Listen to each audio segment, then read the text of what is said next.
is now, it's now fading off a little bit. So given that that's not looking super, super great, the next one down is EVOK. EVOK looks pretty good. It's got a pre-market high here of 505. I haven't even logged into my trading platform yet. But is pulling back a little bit right now. The pre-market level that I would probably say I want to see hold would be ascending support right here. So I can connect those two lines and see a pretty clear ascending support level. If it comes back down to there, we certainly wouldn't want to see a break 4 right here. But maybe this will have an opportunity over the pre-market pivot, which is probably going to be, I don't know, somewhere in this area, the high of 477. So that is a maybe. So I can put that up there, EVOK. SINT, I'm not even going to put up on my level 2 right now. So we've got those two. And, you know, again, EVOK is up 87%, but it's trading in a pretty narrow range, all things considered, between $4 and $5, right? So it's not going parabolic yet. It gapped up and is kind of mostly sideways. So I'm not going to trade that pre-market. It doesn't look like that would, I don't really have any interest in it right here where it is. You know, again, we'll see a little closer to the bell, but right now I'm not liking it. Next one, THTX. That's got a higher float, as you can see. So and looking at the pre-market chart, it just confirms that I'm not interested in that. All right, BYFC. Well, unfortunately, this one, it made a big move on Friday, but then it gave back the whole thing. Ended up now gapping up a little bit off the low, but I don't see that as being a really good quality setup because it sold off so much on Friday. And I think likewise, now I would say that this one, if it breaks this level here, well, maybe if it breaks over 440 and 450, you might see a little squeeze out of the gates. You might have some short sellers who are swing trading into the short side who are going to cover, you know, if it breaks 440. So I would say 440 is a possibility, but I think it's kind of trading the backside of the move. So to differentiate the front side from the backside, we have, during the front side of the move, strong momentum above the VWAP, right? It breaks VWAP, and at this point is clearly selling off, has gone red. The daily chart confirms it. It's a red candle.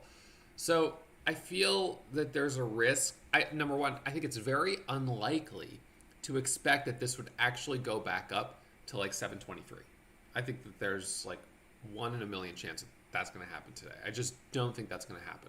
So your upside potential is limited. I think what's much more likely, in fact, is that it gaps up slightly and then starts to fade. And so it wouldn't be uncommon to see into any breakout here on the backside of the move that you would start to see some sellers stacked up and you would start to see some resistance. So I'm honestly not feeling very interested in trading the backside of the move on this. I think that if I was desperate for a trade, I could probably get something over 440 to 450, maybe 460, maybe a squeeze up to 5, maybe. But my expectations that it goes even that far are kind of low, and I'd really like to find something a little bit better than that. On a excuse me. On a similar note, we have UONE, which was red on Friday, right? So you can see the daily candle on Friday had that big move, but then rolled over and pulled back down. And also on a side note, just because SINT is a former runner doesn't make up for the bad pre-market chart. The bad pre-market chart is still a bad chart. So UONE sold off, as you can see, yesterday or Friday. Had a red candle with a long topping tail. It hit a high and then pulled all the way back down. So very weak on Friday. Now, I would say that if the company does not announce a secondary offering before the bell, there's a chance that we could see a pop out of the gates, which would be a little bit of short covering. People who might have been swing trading into the short side, happy to take profit. But again, you're clearly trading the backside of the move. The odds that it goes back to the high from a couple days from yesterday, Friday of 54 is extremely unlikely. But it's not impossible at all that this pops out of the gates from 32, in this case up to 36, 38, maybe 40. Unfortunately, I think you'll run into resistance from short sellers who are thinking, oh, this is the backside of the move, I'm going to short the pop. So although sometimes, even after a sell-off like this, you will see a pop out of the gates, some short covering maybe, or just, I don't know, some momentum traders that jump on it, or maybe a little of both. I'm a little hesitant to be trading the backside of the move. Same with Cone, COHN. It was strong pre-market on Friday, kind of strong, and then really started to sell off. We did a bunch of dip trades on it. And then down here at 12, out of the gates, it could certainly pop up to 16. And you might have some, you could have 2 or 3 halts in a row on a stock like this. You never know. And you might get some traders that jump on the momentum and gives you a nice move. But is it really going to get back to the previous day's high? And when you have very clear upside resistance, it sort of makes me feel like your profit targets are much more limited and capped. And, it's not to say you couldn't go for a couple little base hit trades, but I don't think it's going to be probably a good idea to be swinging for the fences on either of those. And both of them have really light volume. BYFC at least has 4.8 million shares of volume. So BYFC of the 3 is also the cheapest and will probably have the smallest breakout just because of the price, and it was definitely more thickly traded on Friday. The float is 18 million shares, but it's already got 4.8 million shares pre-market. So again, on this one, my interest in it is kind of low. It's really just trying to catch a little sort of bounce off the low. If that was the most obvious setup of the day, it's probably true that a lot of people would be watching it and it would get some follow through, but I don't know. Let's see if we can find something better. So I just wanted to cover those first. So SINT, EVOK, and those 3 are really technical setups, which is a bounce off the low and following a previous day's strong move. So THTX we covered, BYFC we just talked about. KTOV is too cheap at 70 cents. This one only has 3 shares of volume. This one is 94 cents. It's too cheap. Kern. KERN is a stock that we traded, and this might have been like a year ago or 2 years ago. Yeah, so there you go. So this was a former runner, as you can see. This went from $8 all the way up to $72. It was insane. And again, this day right here, it opened here. It squeezed up to 36 before going lower. So you could have made money on that pop out of the gates. Well, I don't know if it was right out of the gates, but it obviously opened, squeezed up, and then pulled back. You can see by the doji or by the topping tail. So that's kind of what we're looking at UONE and Cone. But I think that you're really trading against the trend at that point. I think it's a high risk type of setup. So Kern, I'm not sure why. So the warrants are on the scanner. The actual stock is up only slightly, but with no news. AYLA, 137 shares of volume. It's got no volume. Huge at 5.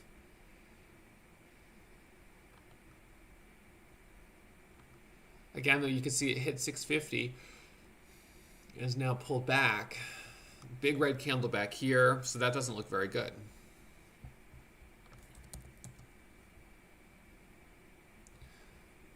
So I'll keep going down the scan here.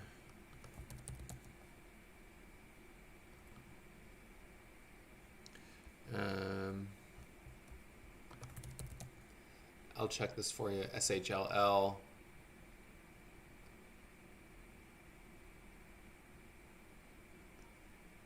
So you can again see it hit a high of 21. It's now pulled back, come back up. If it broke over 18, maybe. It's 15 million share float with quite a bit of volume. Maybe. Yeah, I know it's Kern W, KERW, KERNW, but those are the warrants for KERN, I believe. So, kind of like what we were seeing UONEK and UONE, they're based on the same stock.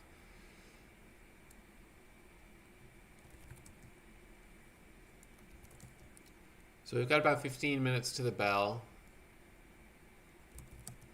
LMFA hit the scanners a couple times, but red on the daily chart, not looking that great.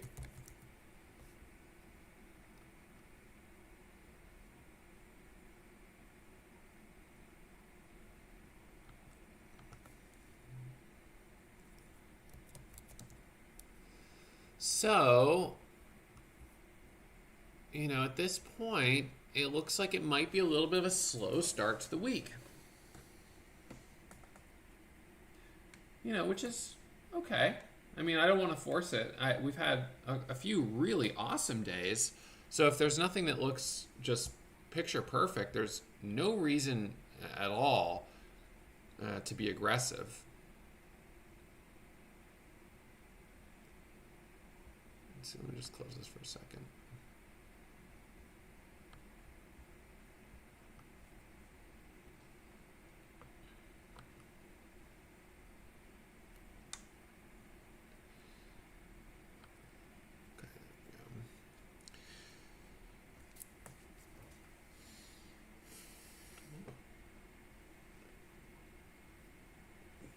But I would say momentum traders, given the fact that we've seen some pretty crazy action in the last few weeks, are probably going to step up to the plate as soon as you see something that really looks clean and starts to open up. So EVOK right now, pretty low expectations for that. It's consolidating here in a fairly tight range. It may end up giving us a break over the high. IDEX is 130 million share float. So although there may be some opportunities there, probably nothing super exciting. Going further down the gap scan, these aren't going to be obvious. So you want to trade, and at least it's my opinion, that I want to trade what is obvious. I want to trade what everyone is looking at and thinking this is an obvious setup. Large cap stocks, I don't know what the folks over in the large cap room are looking at right now. Tesla obviously has been really quite ridiculously strong. Gaps almost daily, and big green and big red candles. So certainly a hard one to trade. Perhaps options on it are easier, but I haven't even looked at the options chain. Space, SPCE.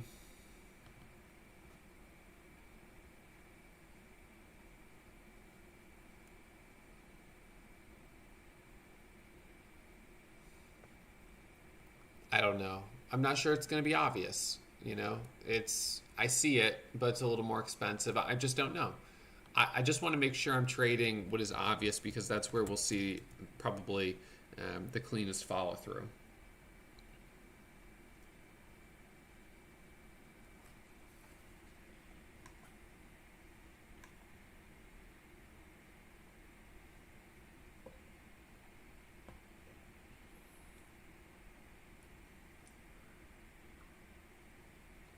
So Mike is watching space. Continuation long over 1870, or gap fade under 17. So, all right.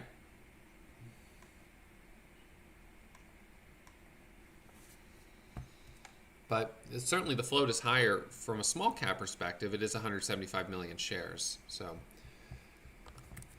SHLL down here, 15 million shares.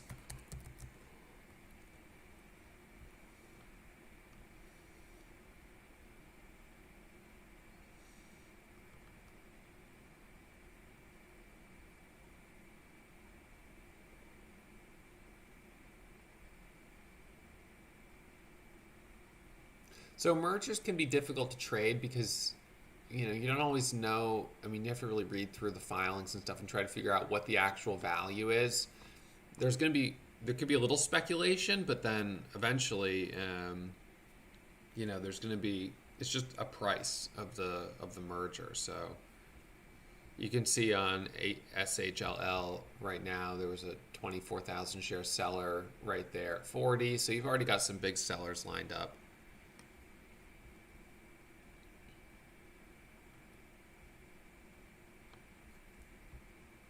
So after what has really been an incredible month, today is probably the first day that I'm not seeing a lot that looks good.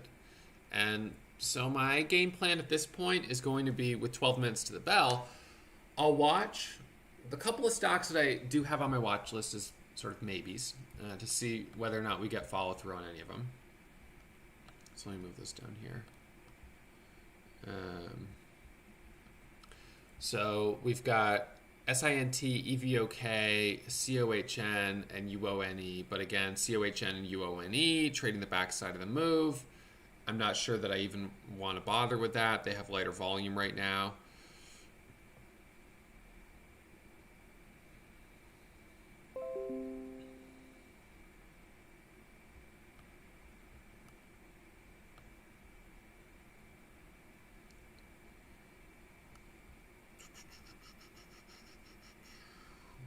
So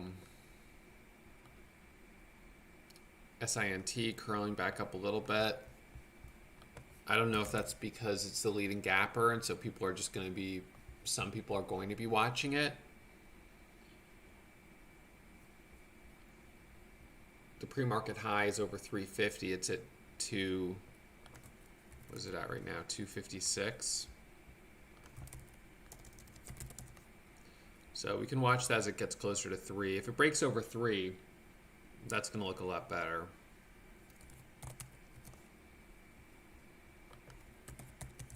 BYFC is a possibility, still over 440.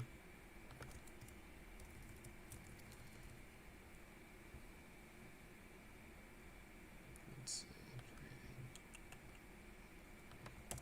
So BYFC I would trade with larger share size just because it's going to be probably a little bit of a more narrow range.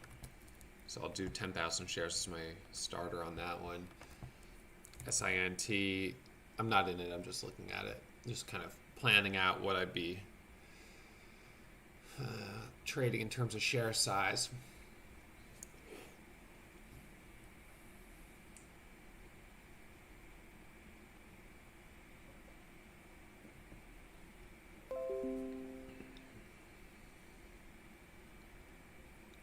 So you can see BYFC right here. I'm not trading it pre-market.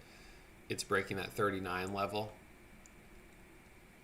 So the next level that would have to break would be 450, the $0.50, and then my target would be 460. Entry would have been at 440, but I didn't want to trade it pre-market. Stop would be probably 435, tight stop.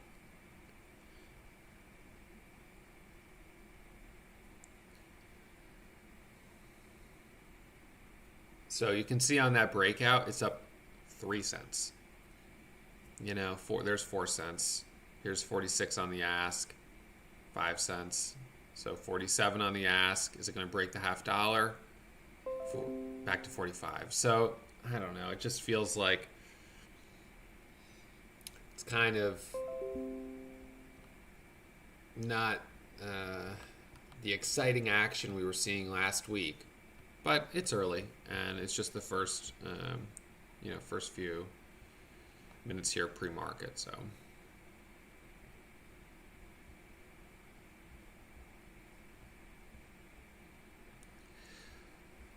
all right, you guys. So we've got about 8 minutes to the bell. BYFC is moving up a little bit more. Had resistance now, I guess double top at 450. So my order's at 451 on that.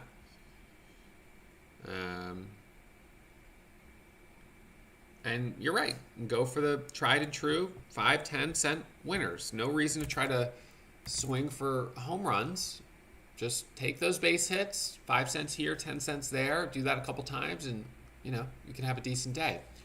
So SINT will watch, BYFC will watch, and then at that point it's just high day Momo scanners. So I encourage you guys to do your pre-trading checklist. Did you eat well? Did you sleep well? Are you in a good mood this morning? Do you have a couple stocks on watch that you like? If you do, what's the condition of the overall market? The overall market has been, in the last couple weeks, really, really hot. But the gap scanner today looks a little lighter. We're not seeing quite as much action pre-market as we've seen on other days. So perhaps today is a day to ease off the throttle a little bit. So based on the action of today and kind of where things look right now, what would be my max share size to trade the market I'm in? I would say at this very moment, for something like BYFC, I could probably trade with 20,000 shares. That's probably okay, but that is aggressive. And if this was,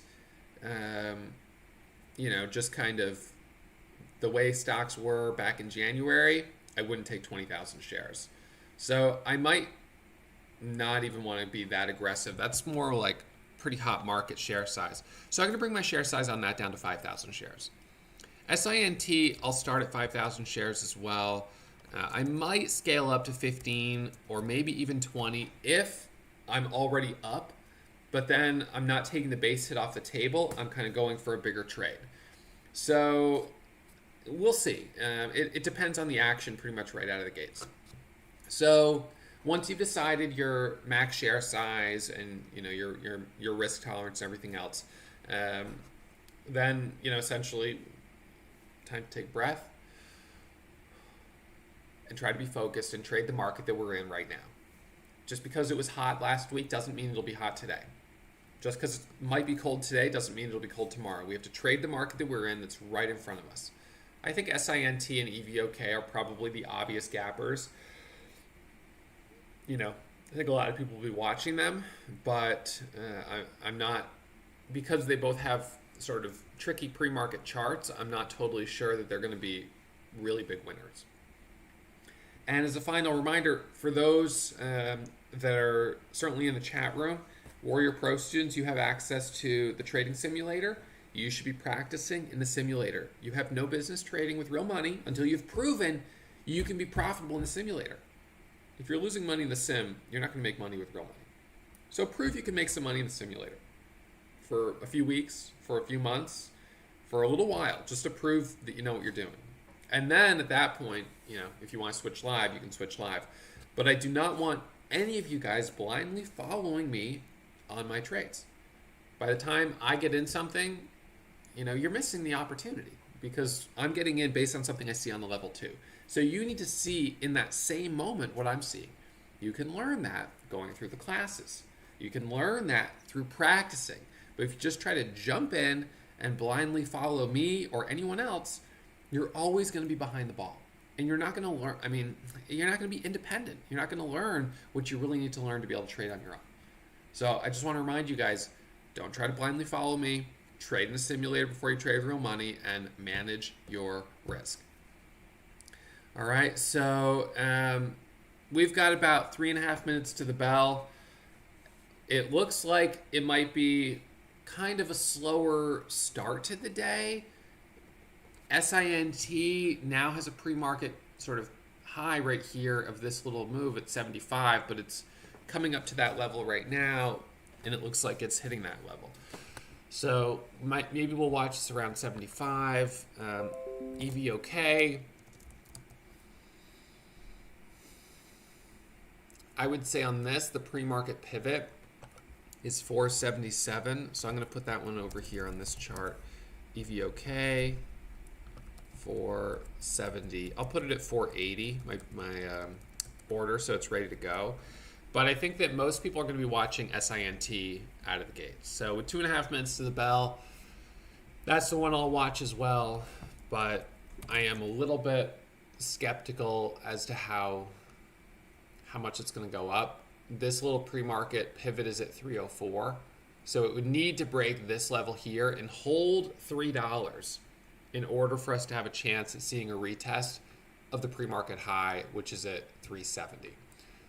This is a stock that's a former runner, so we know it has a history of making bigger moves. Some of them were a little while ago, and as you can see, some of those big days ended up being on red volume. So, you know, it pops up, but then also sells off.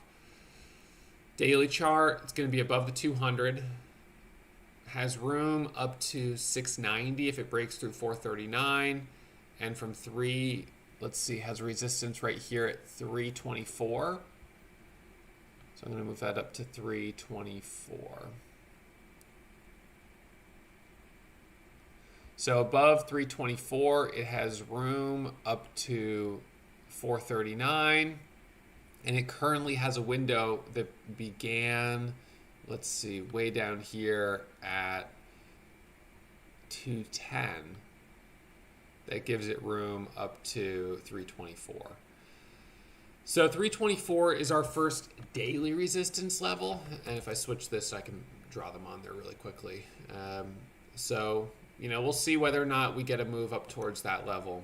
And as of right now, we've got 1 minute to the bell. So I'm going to shut off the free watch list on YouTube and Facebook. Hope you guys hit this video with a thumbs up. And we will be back, of course, tomorrow for tomorrow's watch list. All right, so I'm going to draw that there and draw that there. And then switch back to the 5-minute chart. All right, so SINT on watch out of the gates. I'll put my order up at 280. Again, not a guarantee that I'm going to buy it. It's going to depend on how it opens. If it flushes down at the open, then might not end up trading it right.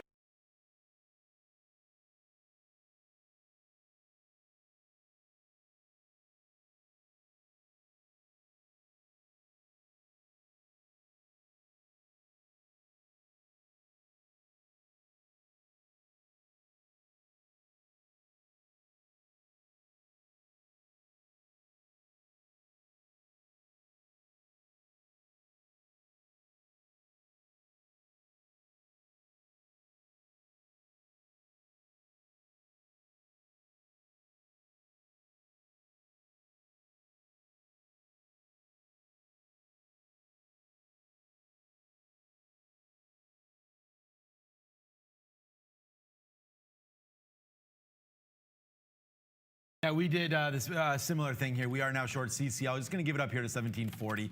Let's just see if it does want to come to the downside now. We have now cleared out of those market imbalance open orders.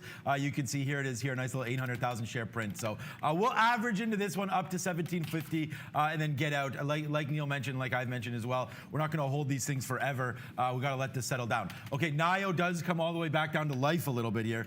Still up that 5%. Now trying to make another move upside here. We'll see if it breaks through 780, sorry, where we open. So we take that open price, we'll take it long, guys.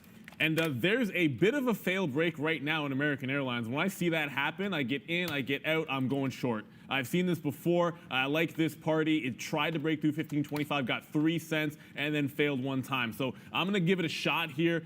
My gut reaction usually is to come in here and fade these names. So got short at 20s on this one. SINT made a run through the top. So like I said, we're going to end up with a couple of wins and a couple of losses in that name. Just American to the short side at 15.20. If it breaks 15, we'll see if we can't ride this down to 14.70 here, guys. But should be a good shorting opportunity with the market so far relatively flat.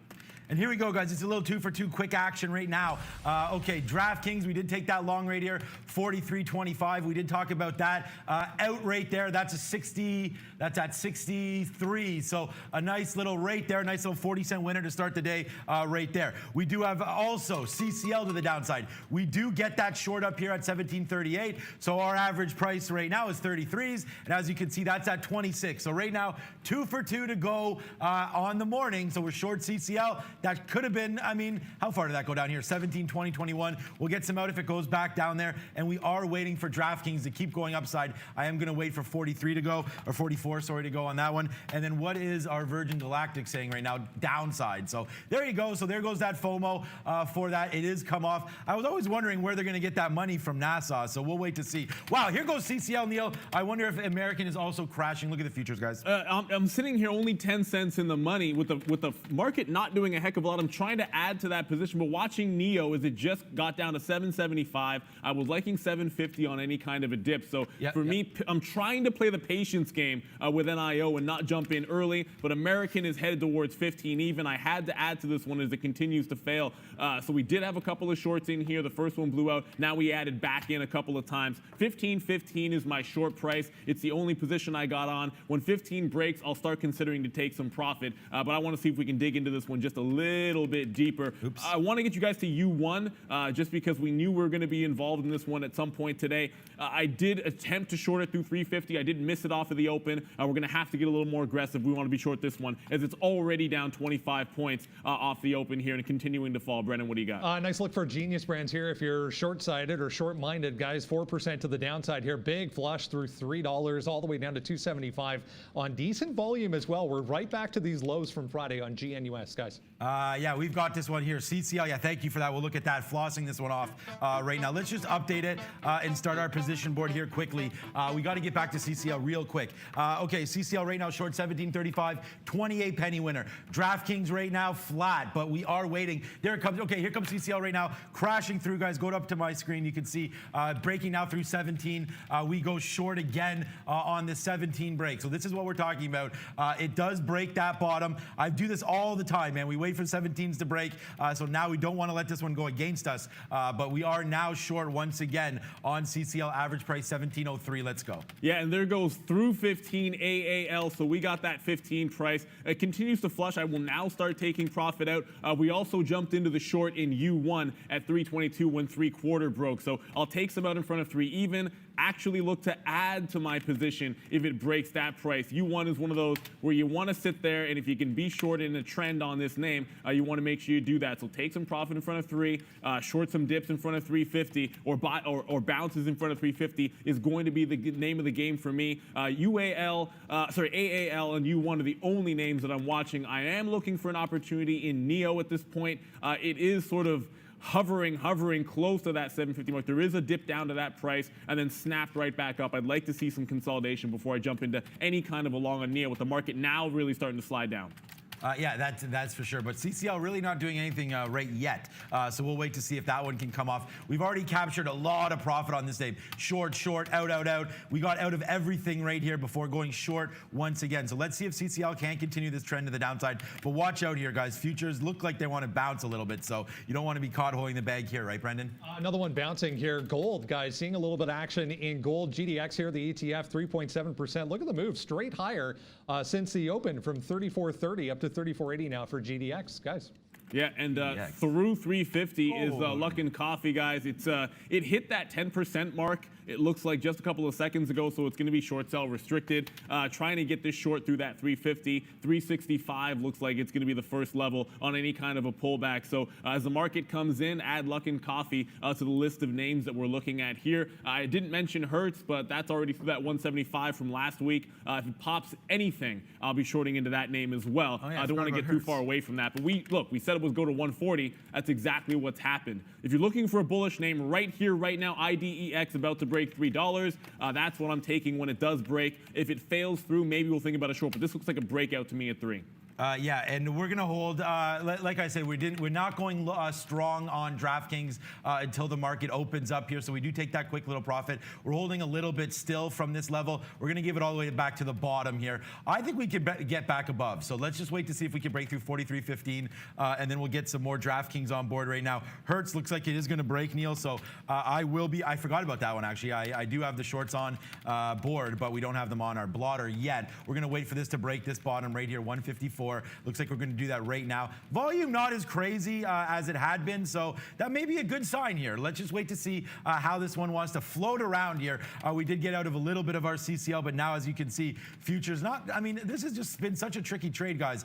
When it moves, it goes like crazy, and then when it doesn't, it kind of just lulls you here into a position where you think you may have a winner. But we've taken some out on the bottom here, 1695, 1696. So let's wait to see if this name, CCL, wants to continue to the downside. And our friend Nio just keeps going down. So we're going to have to find a spot to get in. I am bullish on this name. Yeah, it's got to do some consolidation for me to like it. But here comes the break right now in IDEX. It just got through 3, but couldn't get any further than that. So, you know, I had a stop break that's going to allow it to have to break a couple of cents above before I go long. That's one of those reasons why you might not have an even dollar stop. You don't want to get tricked into it. I want to make sure we're buying above that price before I trigger.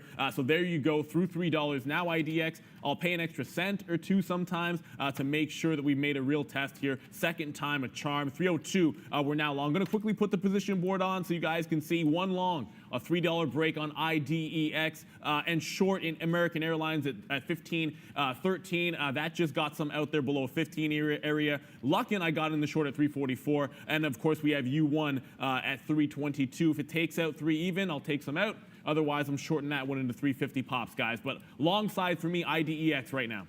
Yeah, we've got good. That's going to be a good one for sure. We have Nio long here. We took a little small tester at 770. What's up, Brendan? All-time high close on Friday for Etsy, guys. We're pushing further this morning into all-time high territory. A little bit thinly traded, but up 3% already for Etsy, guys.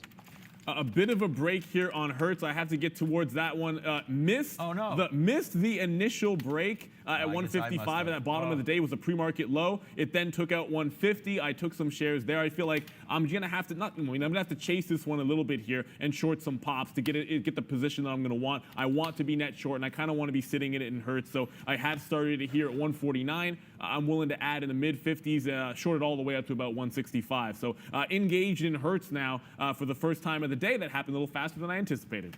Yeah, me too. I finally got into Hertz there, but I did miss it, so same way. So good thing you brought that up.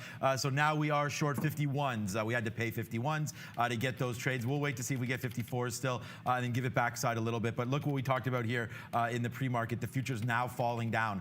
So let's wait to see our DraftKings. Unfortunately, that gets flushed out. So it's fine. Like I said, we're not going to take any big positions right off the open. That's why we do cash in on that one. So Hertz, or not Hertz, DraftKings 0 for 1 on that one.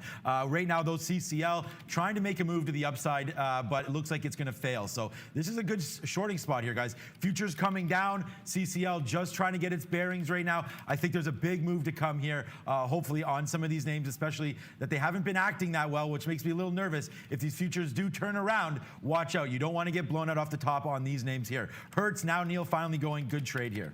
Yeah, I'm very, very happy about Hertz. I just wish I had been able to add to my position on any kind of a pop in the 50s. But look, you're going to stay net short this name, and I'm going to be looking for places to add. And I think you got to get a little bit creative and aggressive. 140 was a key level previously. I will be looking to that as an area to get some shares out in front of. Maybe a place to add on a break. The first consolidation I see at the bottom, I'm going to take some shares off and then short any pop and then short any break through that price. So I'm anticipating it's 140. We just got some out there at 144. I'm going to be getting more shares in here at 148, 149, and this little pop back to the upside. Got to take advantage of every pop that you can in Hertz to stay net short. I do want to get back to one other name, guys. We did take Luckin Coffee to the short side. It is sliding towards this low of the day. I will take some out in front of it, then a breakout through that price. But so far, so good. It's been a roller coaster ride, but a lot of these shorts coming in rather nicely for us. Brennan, what do you got? We were talking about some of the retailers showing some strength in the pre-market. Here's another one, GPS. Wells Fargo upgrading GPS today, 4.7%. But look at this reversal off 1150, tagged 1150 up there, straight back down to $11 here for GPS, guys. Yeah, nice win here on Hertz. We'll hit the air horn for that one. We just get some out there at 46. So nice win on that one. We are going to wait here. U1K is coming up to that $3 level. That U1K that we talked about, and that's $3 even. I was going to wait for that. Looks like that's coming through. If you did short 350, congratulations. Good trade there. Yeah, other than that, man, Nio now finally going back upside into the money. I'm going to wait for this one. I'm even going to get more long if we break through 780. So I'm going to dump this one, 779. We are long 771 1 right now, so it's a nice little 3-penny winner, but we do think there is more to come for NIO, including me getting hella more aggressive upside. So we're going to wait to see here as we go on NIO. We're going to take out some 781s here very soon, but nice little trade there. So we will hit the cowbell for a NIO win. But right now, CCL looks like if this goes up to 1725, we're going to be out of that. It didn't fall with the futures we did talk about. A little bit worrisome on that one, as Hertz still going, it looks like. Yeah, and watch out for this IDEX. It's like I try to go long on one of these names. I took a scalp trade some here, but watch out. There's the chop level at about 280. Area stop for me, not hard stop, because technically 278 was a bit of that support level going in the pre-market, but I'm not going to let it get past this price, guys, on a breakout. Potentially, it had a chance to run to about 340, 350, but it doesn't look like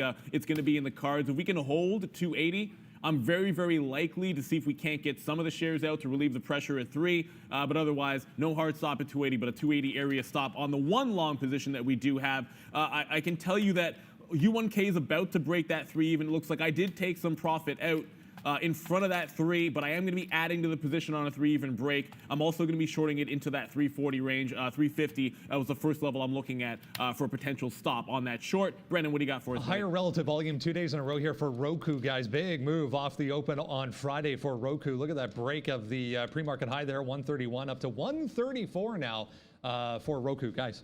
Wow, Roku's such a beast there. Yeah, we love Roku. Good name for sure as that one goes. Nio, nice little out there, 77. And then we get some 74s. We're long 71 on this one. So good name here. Good name to go for Nio. We're going to talk about, we talked about our CCL. Now heading to the upside again.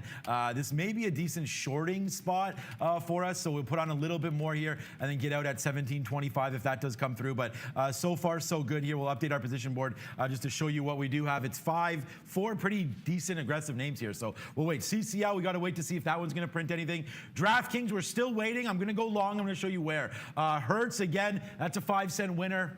We're not super heavy on that. We would be more if it comes back up. And then Nio, bang, that one out. That's a big winner for me. We're going to take that, and we're going to keep going longer and longer. And we're also going to look at space upside here very soon, 1740-ish on Virgin Galactic. It just feels like you come in on a Monday and want to sell American Airlines, and then the buyers just step in. Like I said, I took some out when we broke 15, but here comes another test of 15.25 that quarter. It's going to go a second time. You're going to see me reevaluate this trade because, you know, it's trying to bust through. It just got a couple of pennies higher than slammed back down. If it does get definitively into this 25 to 40 range and hold, I'm getting out of this puppy and looking to get back in somewhere else. Everything is in the money with the exception of IDEX, which is closer to flat than you'd expect. But here goes America. I'm not fighting this anymore. I'm just going to take it out. We had a win, and then we had a loss. So it's relatively flat for me on American Airlines. But I'm not going to fight this stock. 4 shorts are in the money right now. 3 shorts in the money, and 1 long basically flat. No reason why I have to fight American Airlines here, but got to watch that JPM. We'll get to that in a second. Brendan, what do you got? Decent uptick here once again today. Another one in the electric car group, guys. Workhorse, 9% to the upside. Big gap up on Friday. There was a couple of downgrades this morning and price target decreases, but nice look here. Pretty positive for WKHS, guys. Workhorse is going to be worth a look for me, but right now, JP Morgan has just made a bit of a bottom at 96.50, trying to get back upside, but look at the weakness that you're seeing here. It just can't get any kind of a pop. I was trying to think about a long position here. It's going to have to give you a stronger base than this and maybe a little bit more volume around that 96.50, maybe bounce a couple of times there, and I'll get some confidence in JP. So as much as I want to go long, it can't even test anywhere near the pre-market highs, and that's not enough strength with this market sliding to the downside. It's been all shorts that have worked so far, and sort of along that theme, I want to get you back to Hertz because I'm going to be shorting this one on a pop. We've already added one time. I'm going to be adding here again in the 49.50 range, and then just keep on doing so up to 65. Yeah, here goes Nio, guys. Big win, big time. Chicken dinner winner on this one. Look at this, guys. 770 there long. We are 782. We did take some more right now in the 80s. Get some out 85, 84. Now let's just let Nio continue to hopefully head to north side here. NIO. Yeah, it's Neo is the company name, how you pronounce it. We often say Nio. So I did see some people there asking us which way is proper. It's Neo is how you pronounce it, but NIO, ticker symbol. So we'll keep going there. We did get blown out there, CCL. We are trying the long now, and this is what I told you does happen on this stock. We tend to do better like around now. So let's just wait to see what does happen here. CCL, nice long. We're long here 40s. We're going to give this a shot to the upside now, as it seems to be rejecting anything negatively. Obviously the futures did have that move down, and CCL really resisted it down here. So nice little short off the open. Take that low, doesn't do anything. Now let's wait to see. It's a negative stock for me, but this is getting a lot better right now. Up. Here we go. 10 plus pennies right now. Big move here on CCL. What's up, Brandon? VNet, guys, little one here, 12% to the upside, getting a big cash injection from Blackstone. Just reading about this one, a data center provider for companies, but VNet, big move to the upside. Another one, little thinly traded, but good luck, guys. Definitely worth a look. I want to jump back to that BYFC for a quick second here. Look at the gigantic flush that it's putting in right now. Huge downward break on BYFC. I'm looking at anything in front of $4 to take this out, but if it takes the pre-market low at 360, that's going to have to be the entry point there.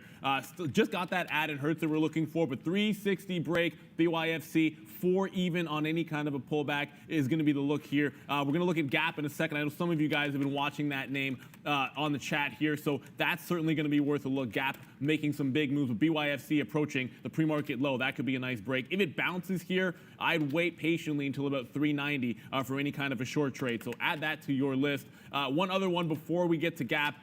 EVOK is about to try to take out the low as well. If it gets through its pre-market bottom, I think that's going to, opening range bottom, I think that's going to be another shorting opportunity in EVOK, up 80%, guys. Yeah, big monster win there on CCL, guys. So we're really happy about that one.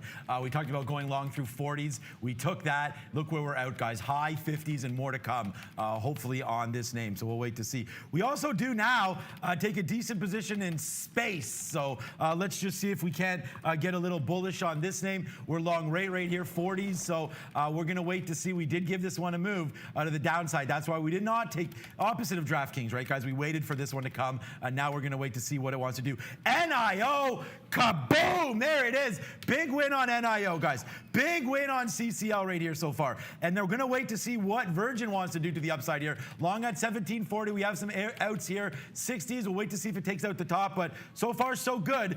Things looking like it wants to continue to the north side here on space. Let's go, buddy. Push through 1750, and then we'll see what kind of a win we do have. Long right now, 1740 space.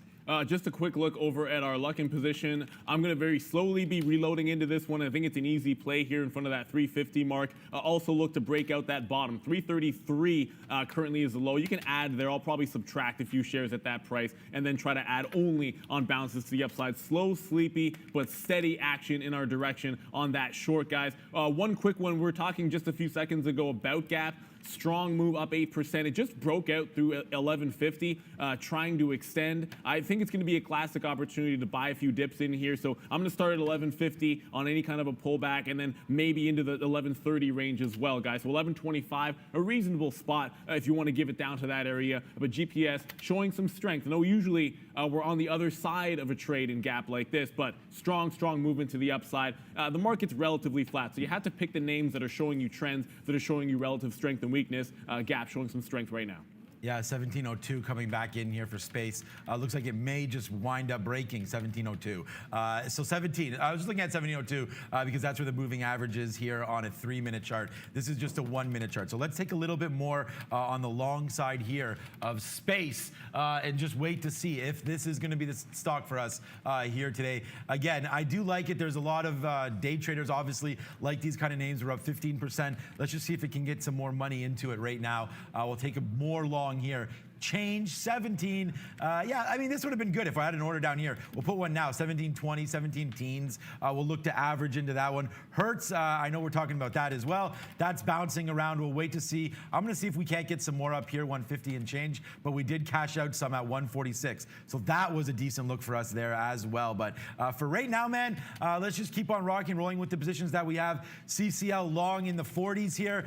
That was nicely taken out. We are going to hold this one. We pretty much determined determine that this was going to be a strong name today? I don't know. It just looks like that way. Nile now coming back down, a good spot to think about averaging in as we've cashed out a little bit there. And Space right now basically doing nothing. So we're going to wait to see if that can come down. We'll average in here in the 20s and in the teens. But some big positions on right now. Let's just see how they work out for us. Yeah, exactly. That's what it's all about on this Monday. And if you're enjoying this kind of action, make sure you hit that subscribe button, because most of everything we're trading today, we talked about it from 9 a.m. and you want that notification so you can jump in right away and join along with us, especially with that watch list. Brendan, what do you got for us? Big flush here for NVAX, guys. They just announced a big debt raise as well, $230 million debt raise, so 5%, almost 6% to the downside, straight down from 68 down to $60 for NVAX, guys.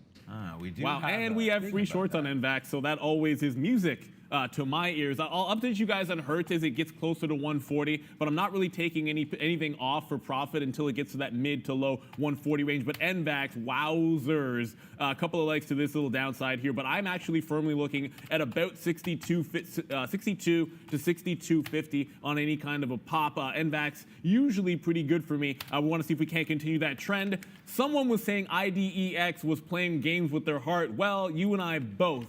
Whoever that was, apologies, not seeing it on the chat. I did mention if it got back closer to 3 even, with the amount of weakness it's showing and forming this little wedge here, I don't want it to hang out in the middle of a range and I get caught with too many shares in that middle. So I will alleviate some of my position. I was 294 long average price. I will take some out, in that 96, 97 range, maybe half of it, so we have a smaller position that will allow to that 280. And that way, we can hold it for a bigger move. I have some shares I want to get out in front of a quarter if it makes a secondary break, but I'm seeing a lot of chop, and I don't like when these runners start chopping around in that tight range after a failed break. It kind of means there's some weakness in the name, so I have to relieve this pressure when I can for a little bit of a small winner here, guys. It's my only long position. I did mention Hertz. We're sort of heavily short into that one and looking to get more.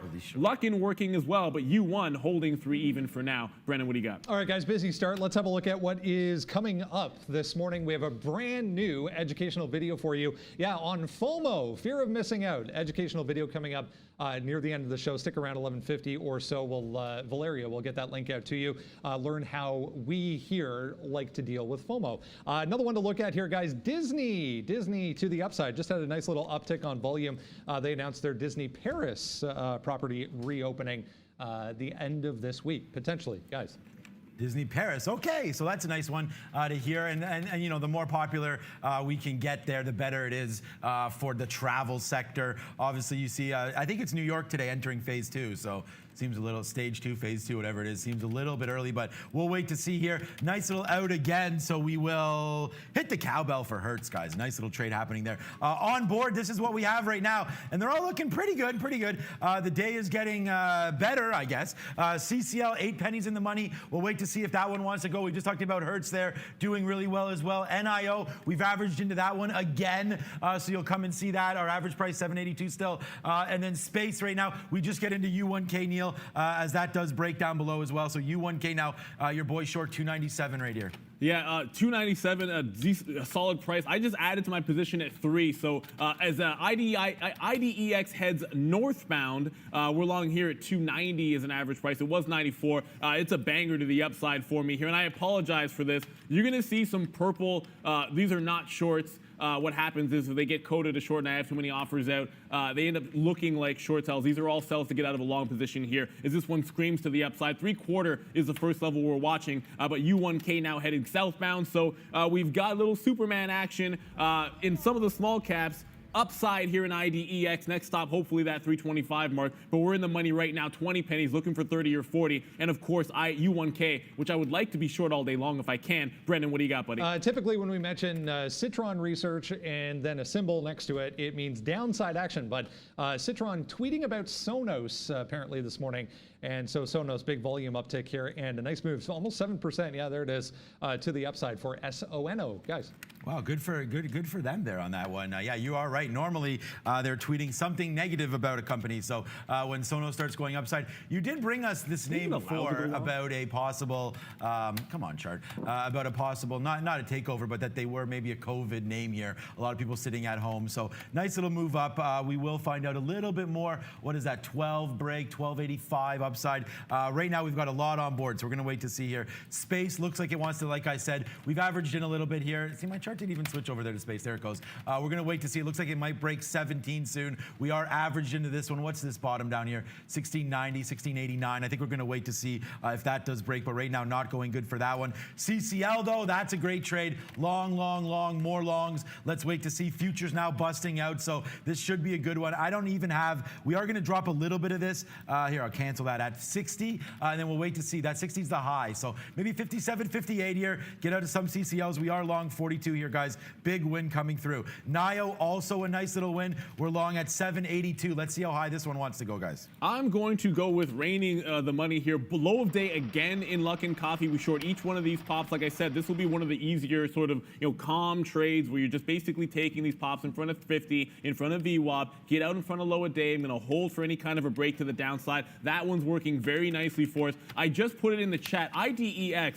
So far, it's looking like this was a good reload in front of that 280 area stop I talked about, but a huge battle between 3 and 305 that's being waged right now. The fact that 3 is holding is a great sign for us. I'm going to continue to take some out on the top more aggressively than I was before because of that battle that just got waged, but 3/4 looks like a definite possibility. I'll keep relieving some pressure. This one heading northbound here, so you had to sweat it a little bit, but it looks like IDEX does want to go upside strongly here.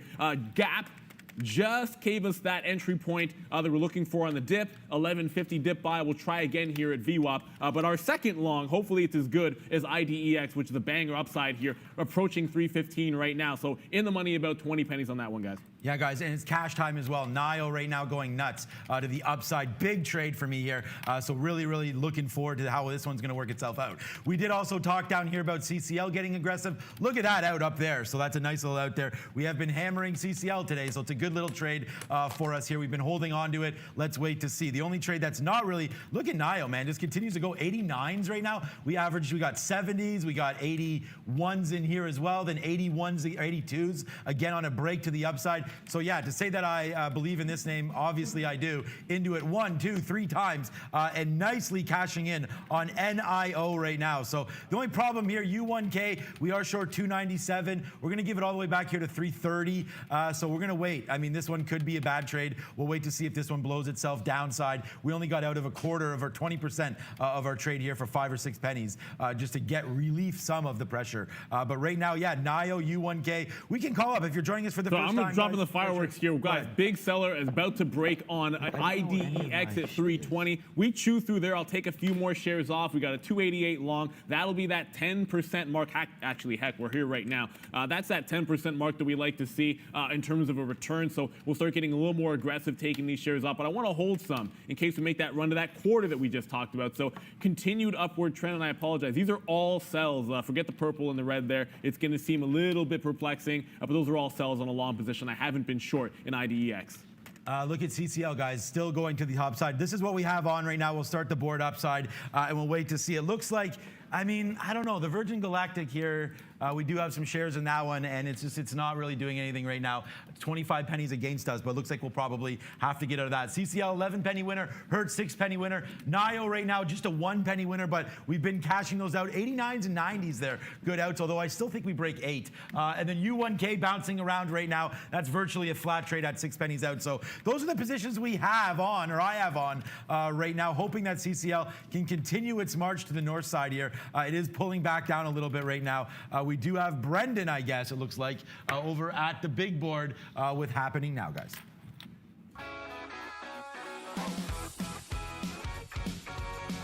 Hey guys, yeah, just like that, half an hour in the books on a Monday. Let's have a look at North American markets here. Pretty muted right across top to bottom here. You can see the S&P in negative territory, only just, but just went red. The Dow as well just went red, 0.09% to the downside. Now, NASDAQ trying to hang out here to the upside, trying to provide a little bit of strength for the market. Tech stocks are the Russell, a full percent to the downside. Small caps not having a good start to the new week. The TSX here in Toronto, pretty flat. Bovespa U.S., but down in Brazil also to the downside, but ever so slightly. Let's have a look at a few things here. This is not the right chart. Sonos, yeah, we were looking at that a little bit earlier. Did I put them in the wrong spot? Maybe I did. Air Canada here, one name to look at in Toronto, moving back to the upside. We had a huge flush through 18, all the way down to 770 at the open for Air Canada, but holding 18 now as support. Decent volume. This is one of the only ones that was doing, decent volume in Toronto today. You can see huge close on the rebalance on Friday as far as volume is concerned. One more, the banks very weak.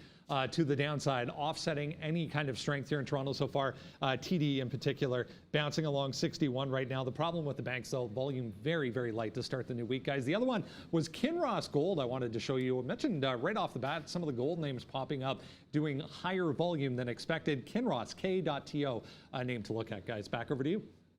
All right, Kinross. Thank you, Brennan. And there goes Hertz right to that 140 mark we've been touting ever since it held $2, ever since it broke that 175, 185 from last week. We said 140 was a key price when this got in the crapper the first time. Now we're looking to break it again. I'm out of everything I'll take out in front of 140. I'm either shorting a pop back into 145, 150, or I'm shorting a break and adding to my position on this short. Already sort of a monster day on Hertz so far. And continuing to head to the upside is going to be that IDEX. We did say this is the only one that we went long today. We like this one on the break. It did get to that 320 mark. We've taken a bunch of shares off. I'm still now holding about 20% of the position for it to get to that 3/4. I think it's a potential breakout through that price one more time, but I'm going to slide my stop from that 280. Now we're going to go back to $3. Remember that battle, 3 and 305. I'm not going to let a winning trade turn into a loser. So this 288 long, that's our average price now. This last little ad here, I'll take that one off, retakes 3 even. Otherwise, let's go northbound to that 3/4 and see if we can't break it. 1740 here, CCL. Yeah, we did get out of a little bit here just to make sure that we capture all of the profit. Again, we don't want to hold this all the way back, but I'm noticing now, wow, futures busting to the upside there. We got out of some space on that break, but then we reloaded again at 17. So now we're going upside again on space. So Virgin Galactic now, let's just wait to see. We did get flushed out there, no doubt. So we did get out of some of those positions, about 2/3 of our initial position breaking through 17. Then it rejects that break, and then we go long now again. So we'll look to take some off this time, not get super greedy, but look, it never really went against us, or never really went for us. We got as high as 1750 before breaking back down. So yeah, look, everything's going really well for us. Nile back to the day's high right now. Mind you, the pre-market. We'll wait to see if we can't take that out and make new day's high on this name. Here goes Virgin Galactic, finally 1712. We'll wait to see if we get above this area here. 1750 would be a nice little target for us on Virgin Galactic. What's up, Brandon? Not seeing anything on this one, guys, but Futu, F-U-T-U, 8% to the upside. Pretty thinly traded, but in the category of random stocks going crazy on a Monday, F-U-T-U, 8% to the upside. We've been from 22.40 up to 24 already, guys. Yeah, there goes IDEX. One more time. We'll go the catapult this time. And look, I'm going to try and break this down. You made a really good point there. I think it was Kyle I just responded to in the chat. One of the things I talk about for breakout trades is give yourself room for that fake out. So you take, I don't know, call it a quarter, maybe half, a third, whatever you're comfortable with for your position. So when it retests the next level down and tries to wick everybody out, whether it's the algos, whether it's bigger traders, you don't want to get stopped out there. You want to see if it holds that support and then add back in. Once you do see consolidation down there, then you can start aggressively getting it. Because here comes that 350 mark. Look, it's going to be a monster win here on IDEX. As we're going to get some shares out in front of 350. What a crazy run it's been through that 3/4 break finally. So these shares were taken off for a 60-cent win right now on IDEX. Like I said, break even or 3 even stop. If you never add it to your position, it's a break even stop. If you did add in that consolidation, we talked about an area 280 as our key level. And I love it when you guys ask those questions because sometimes it's going fast and I throw a stop order in there or I have a stop area and I don't mention it to you guys. Always call me out and say, hey, where's your stop on this one? Where can I load back into it? It was that 280 mark we talked about. Yeah, we're getting out some NIO here again now. It's really high. I think we can get a chance to reload once again around 780. So NIO's been big stock for us today, one of our better ones here as we go. CCL's coming back down, so we get out of that one. Now we are flat CCL. We wipe our hands of that, and we'll wait to see now what it wants to do. It looks like it's coming cracking back to the downside. I think this is going to be a good short now because, look, the futures are high, and this name has kind of given it up here. So we'll wait to see. It's right at its key levels, though, man. So I don't know. This is just, I mean, look how choppy this has been here, and then choppy to the upside. Not really moving too smooth. We could check out AAL. Haven't traded that one today. We are waiting for Virgin Galactic to keep going here. AAL, once the chart loads up. Okay, 1555 high. It looks like, again, I don't know. Needs to get through this, man. I mean, I know it looks low, but if AAL can get to 1495, that's probably a good little spot to start beginning to short. Other than that, man, we're waiting on U1K. No big deal, but we are short below 3. It's above 3 right now, so we'll wait on that one. And other than that, it's just kind of a 16 penny winner kind of day here on Hertz. We still are short 152, looking to get some more out here. Wow, 132. We just got some at 136, thought that was pretty good, but right now, NIO looking to be a penny, or sorry, Hertz looking to be a penny stock again here, guys. Yeah, I'm going to be all over it when it becomes a penny stock. I got to be honest with you. For me in Hertz, I've been taking it off and adding to it, so I get out in front of 140 and then add to it on a 140 break. Thank you very much for the reload there, Valeria, on the coffee. We're going to need it on this Monday because we're pretty active in some of these names here today. So lots of ways you can play Hertz. You can take the initial short. You can add multiple times. You can short on any kind of a break. You can short on any kind of a pop. We're endorsing anything and everything as long as you're not holding along. That's just my humble opinion on Hertz. I'm going to quickly put the position board on for you guys so you can see. We do have a few on here and some that I have not gotten back to. I still have some U1 at 301. That's at 305. I'm basically going to sit here unless it pops back up to 25 or so. I won't look to add anything. Let's look, see if it can't flush to the downside. Gap hasn't moved on 1150 long. It's basically right there. So I got this one that's basically flat. Big time win, of course, in IDEX. It's coming back a little bit. I'm long at 288. It's in the money, 50 pennies. It failed at 350. I'm going to hold some for that break if it gets there. And of course, Hertz, the big one, added to it again. First shorting in the high 140s. Now we shorted 140, and we're continuing to run that one to the downside. I'm going to give one last one to you and take it off there and leave it for last. Luckin Coffee. I just got my reload on our coffee. Yeah, there's the break, guys. We talked about 3 even coming in. I'm going to start taking some shares out. Why? Check out this buyer here, or sorry, seller here at 312. 350,000 shares. I'm short, at 344. If I can take some off on this in this area, if he does break, I got to go ahead and do that, guys. So you got to take an opportunity when you see sellers like that. Take advantage, get out of some of your shares. It's a huge trade for us, already getting that 10% gain that we're looking for as that offer just got taken out. And I take some shares out as it breaks, guys. So right there live on the show, you saw a big seller. Good place to take profit on a monster short up here in front of 350. And I said this one was going to be a slow one, consolidating. You could have bought it on the break. You could have sold it on the break. You could have sold it on a pullback. You could have sold it off the open. Lots of ways you could do it. Shorten a Luckin Coffee all day long. And now we'll take a sip of my better than Luckin Coffee. You don't know if it's better than Luckin Coffee or not. Come on. I literally have no idea because obviously I've never had it. Right, so. right. There you go. So, okay. Space right now. Nice little win to the upside here. We did take that loss, but then we took more shares here going through 17 and now cashing some out at 1720-ish. So a nice little win there. Everything's winning for us right now that we have on. Obviously, we've talked about Hertz a little bit. Good out again down there, 35, 36. NIO right now. Whatever, we took some more 85s there. I was hoping to reload a little bit lower, kind of like in the 75 area down here. It only gets as low as 79, and then it comes right back to 85 right now. So I don't know. I don't know if there's enough legs in this one. I would have thought that it would have got going before. We can always wait for $7.90 to come here on NIO. But right now, we'll have to wait. It's just not moving the way we thought it would. Maybe takes out some of these lows. We're still waiting for 750 to break. We're not going to get out of any NIO, but this should be a good name. Okay, that's it for me right now. Let's go over to the big board with Brendan and see about some upgrades and downgrades.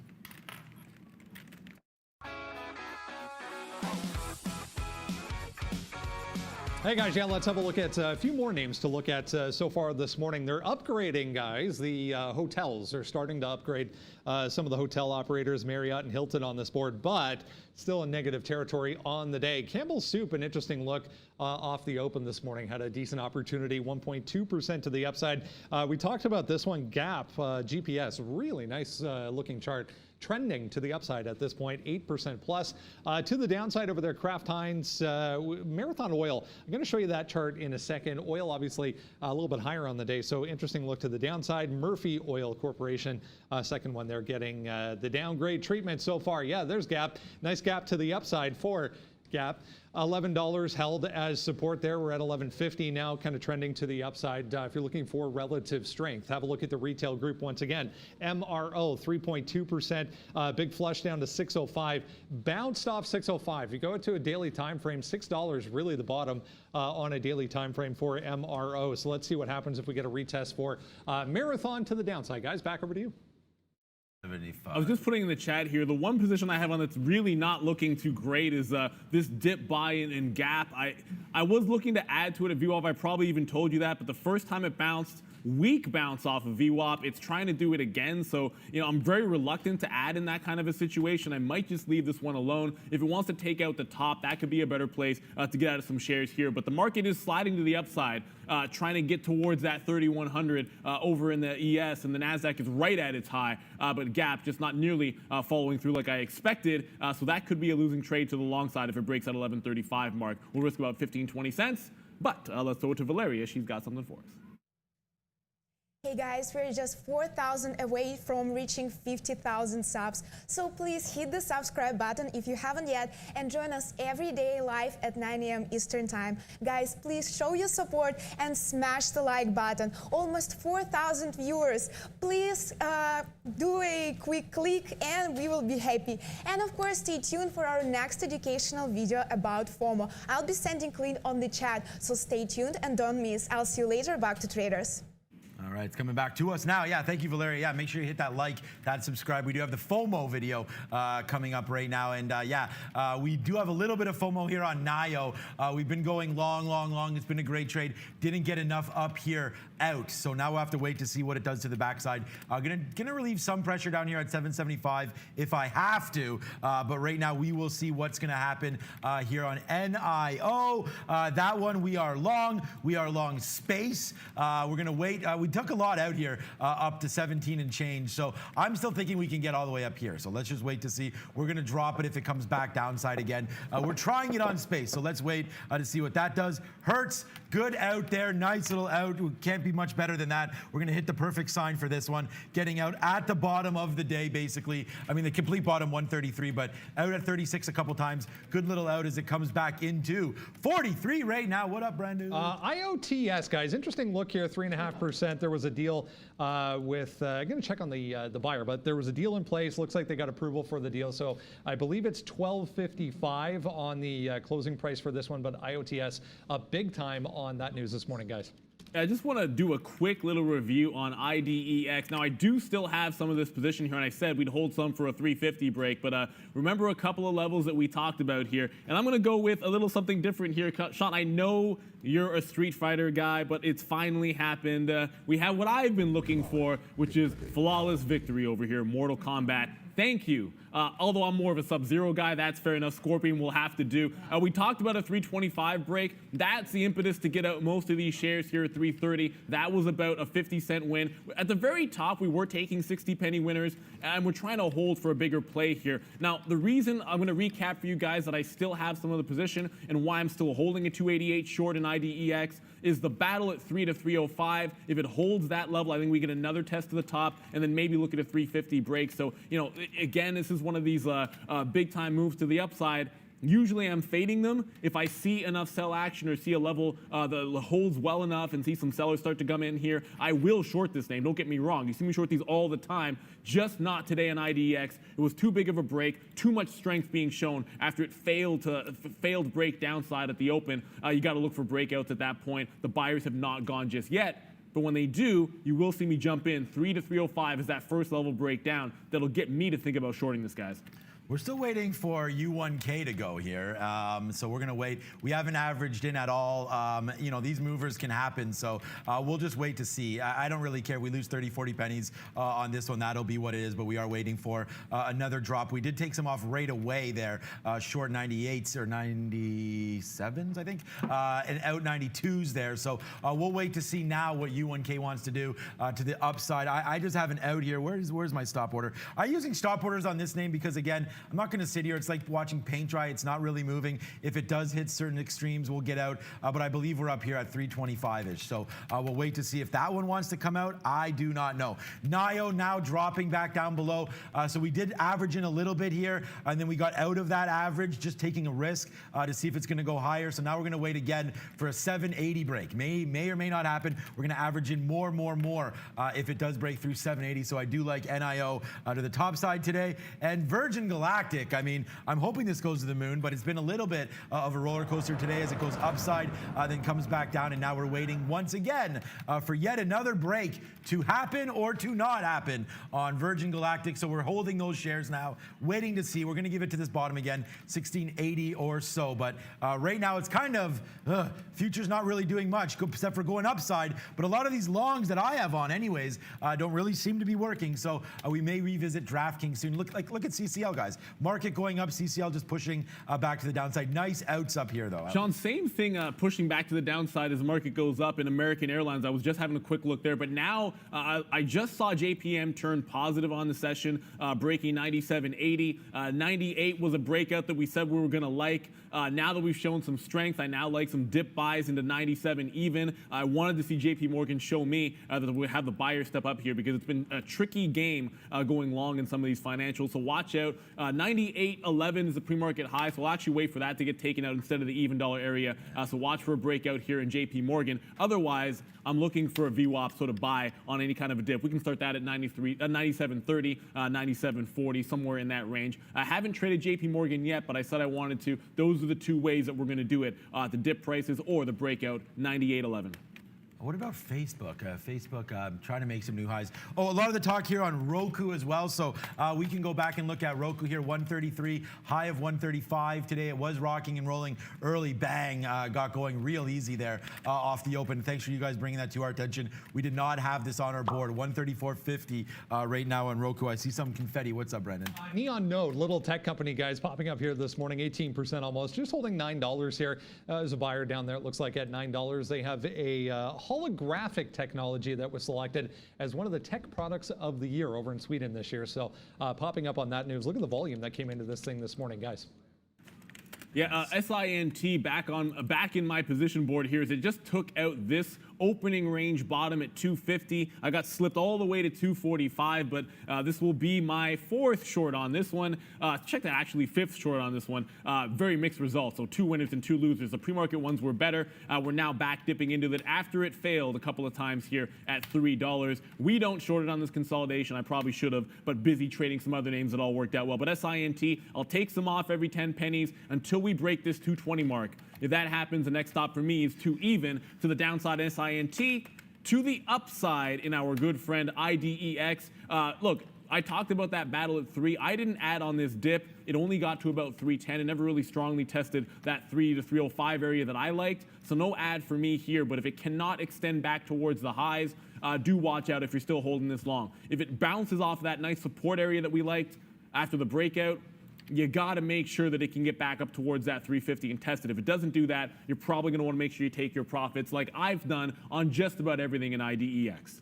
Okay, we get long here, NIO right here, back down. We talked about getting a little bit more longer at the bottom right now. So we'll wait to see. Look, I mean, this thing could still break. It's just, it's been such a strong name here. Futures are upside, but it does look like it's giving some back. So we're not going to give this to lower than right here, 760. I'm not going to give it all the way to this wick because, I mean, if we break down here, then it's quite clear that we're chasing a dream here. So we're not going to do that. We're going to wait to 760 break and then get out of NIO, but we do take a little bit more of a shot shot right now. We're also into Square right here a couple times at 103. So our average price right now, 103.30. This one's rocking out of the upside right now, up 5 and a bit percent. The futures are high though right now, so we will test Square, but we're only going to give it back out of this breaking point, 103 and change. So right now, Square working a little bit for us. It doesn't really matter. This is our spot. So right now, Square trying to make it through, guys. Make sure you hit that like, hit that subscribe. We do have a video coming up on FOMO, and that is coming up after the show. Unfortunately, here it is. Yeah, we'll put out the coming up right now. Coming on, there it is. There's Valeria pointing to it. If you don't know what FOMO is, it's right on the bottom there. Fear of missing out. So if you miss out on a trade earlier today and now you're kicking yourself, you may exactly want to watch this video. But right now, no FOMO on Square other than the fact that I want it to get upside here. We do feel that we've missed this little move. This was a decent break. Let's see if we have another one on board right now, especially if these futures go. Square probably takes out up here, 103.80 days high, 5.5% right now, guys. And our SINT, I did take one leg out. We're going to take a couple more, but I'll give you this one, Sean. I just tweeted this one out, and I know it's your line, but okay, guys, I reloaded on Luck and Coffee. We talked about this in front of that $3 area. I took some at 320 here on this little pullback. Now it's time to reap the rewards here. If it breaks 310, makes that run at 3 even, I will take some profit. But remember, there was a big order down here that got us out the first time at 313. There is a battle being waged at that price. It would be a higher low. So you got to make sure you're taking that profit. We said short breaks. We said short on any pop. Reload every chance you can. Stay short Luck and Coffee until it breaks that 3/4 mark. But it is 10:20. That means time for small cap recap. Let's go to Brennan.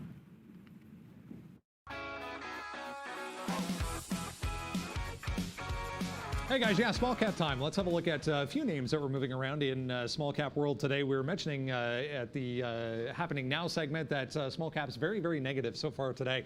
I'll show you a few of them, all moving to the downside. EVOK we talked about in the pre-market very quickly, 62% still in positive territory. They had FDA approval on a diabetes treatment that came through for them. Real simple here, $5 above that, long, stays below, you short it. Pretty easy entry there right at the open, got all the way up to, I believe it was 498 was the high. So all kinds of opportunity to be short. We're trading at, yeah, what is this now? 375-ish on EVOK. So huge move back to the downside after that initial pop higher. BYFC, we talked about two things. 460 back here on Friday was a bit of support, and then above that, $5. So I only got one offer filled there, had a bunch more up to $5. So nice easy trade down to $4, 50-cent winner. Why not? To start the morning. That thing is still pushing new lows on the day. Wanted to talk about this one. U1K was really, really hoping for a pop to short this thing into these levels. So we had $4 and then $4.20. We talked about a bit of consolidation on Friday. No pop whatsoever. There was a little retracement there just before the open. That ended up being the opportunity. So if you missed that little pop through 360 there, hasn't done much, down to $3. Volume already dying out on U1K. Guys, if you're joining us for the first time, first of all, welcome. Hit the like button and hit subscribe. Let's get to 50,000 this week. Please join us every day. We do this every single day that the market is open. Back over to Neil. A quick little out for me here, and I'm going to go with, I don't know, it's a cash cow. Why not? We'll see how that one looks for you guys there. BYFC, break of the low here at 360. I don't get any shares until 355. I just took some out there, 44, continuing to slide to the downside. So another big win here when it comes to the short side trade. It is what it is. A lot of these are coming in rather heavily. I'll take another leg out on BYFC. So bottom break over in BYFC. Of course, we did have that break in SINT that just went to the downside as well, guys. So a couple of long positions I have on. Good time to update the position board because it's mostly short and a few of them are nicely in the money for us, but I can't get too far away from our best long position, which has been IDEX. That's still in the money, 288 long, but a 3 even is my stop. If it doesn't test 350 soon, we're probably going to be out of that one. BYFC, we just added to the short side there. That's at the top of the board. That's not a long position. That was me covering some of my short at 355 at 340. So 15-cent win on that one. We also have shorts in Hertz at 139. That's coming back down, basically flat now. We've been shorting every single pop we get. Luck in short 321. That's in the money for us. U1, we've been sitting in this one at 3 even basically the entire morning long there, guys. So most of these names working for us. Gap. is the one long I don't love as much. I'm not adding to that position. I'm stopping at 11.35, risking 15 to 20 cents. If it can't hold up, I thought there was some strength in that name today. Doesn't look like it. So gap could be on the losing side, believe it or not, of a long trade. Yeah, here goes Square. It just does pop there to 51. Maybe should have got some out. We are long right now, 28. So we'll wait to see if Square wants to go. I know we're taking out the futures want to get going here. If we can break through 3,100, then watch out for this to the top side, obviously, as we're going. So NIO right now, nice little pickup down here. Bang, bang, bang. And then out at 69. So a nice little long retracement back here on NIO, making back some of that money there. We're flat on NIO today. We're up now. But we did give up the ghost right there when it did drop through. Average in 66, average at the bottom right now, and now getting some out in the 70s. So, hey, man, that's a win. As I've been saying, I have to fix this board. I'm also going to hit explode money here. We'll see how that's going through for NIO so far today. Here goes Square, guys. Let's make sure that we maybe take some off here. 54s, 50s or so. Nice little move to the top side here in Square. Need to make sure we capture some of these profits, as it does look like the futures want to get going here. So we'll sit right here in the 50s. Get some out on one more little pop up through here. See if we get some 54s, 53s, get out of some Square. So that's going to be a good little winner there. I know Neil's been talking about Hertz. We're still short that one. There goes it. So we just take a nice little chicken dinner winner there. Square to the upside. Nice little win. Average in again. Waiting for this one to go 5.65%. Is Space doing anything? 1674, no. So we tried this one early, took a little bit of profit there, lost on this position, out now and flat. Let's check out DraftKings one more time as well, as that one we did take a shot early. Yeah, win, out, and now we just have to do nothing because they ain't doing anything. We'll wait to see if it gets above this level here. 42, not a bad long here if the futures keep going, but I'm really happy right now with one long, and that is Square. Nice little 30-penny winner right here, guys. Yeah, I've been looking for the long in JP Morgan. It hasn't gotten through that high of day for the breakout trade. It hasn't given the pullback into VWAP. It's just sort of sitting in the middle here. If we get a break of 97.60, watch out, because very, very closely following that, I think, is going to be that entry point into VWAP. The futures, you got to watch out. We're riding that high of the day right now, so any kind of a dip, you watch out for the strength there. But I think we're pretty decently positioned both to the long and short side, just in case that does happen. But I do like JPM through the top. I'll maintain that 98.11 or so breakout price, and then still looking for 97.30. Nothing too much has changed in terms of hunting that position. Let me get you back to U1K, because I've been sitting in this short the entire time. We did take it through 325 initially, and then took it out in front of 3 even, added on a break. It never pulled back into our original price, so no more ads for me yet. Just hanging on for dear life. And I said I wanted to be net short this one as long as we hold that 330-ish mark, and that's what we're going to do over here in U1. It's now back in the money. There's a dip below 3 even. I won't take anything off until it gets down to that 280 mark and then test that first quarter.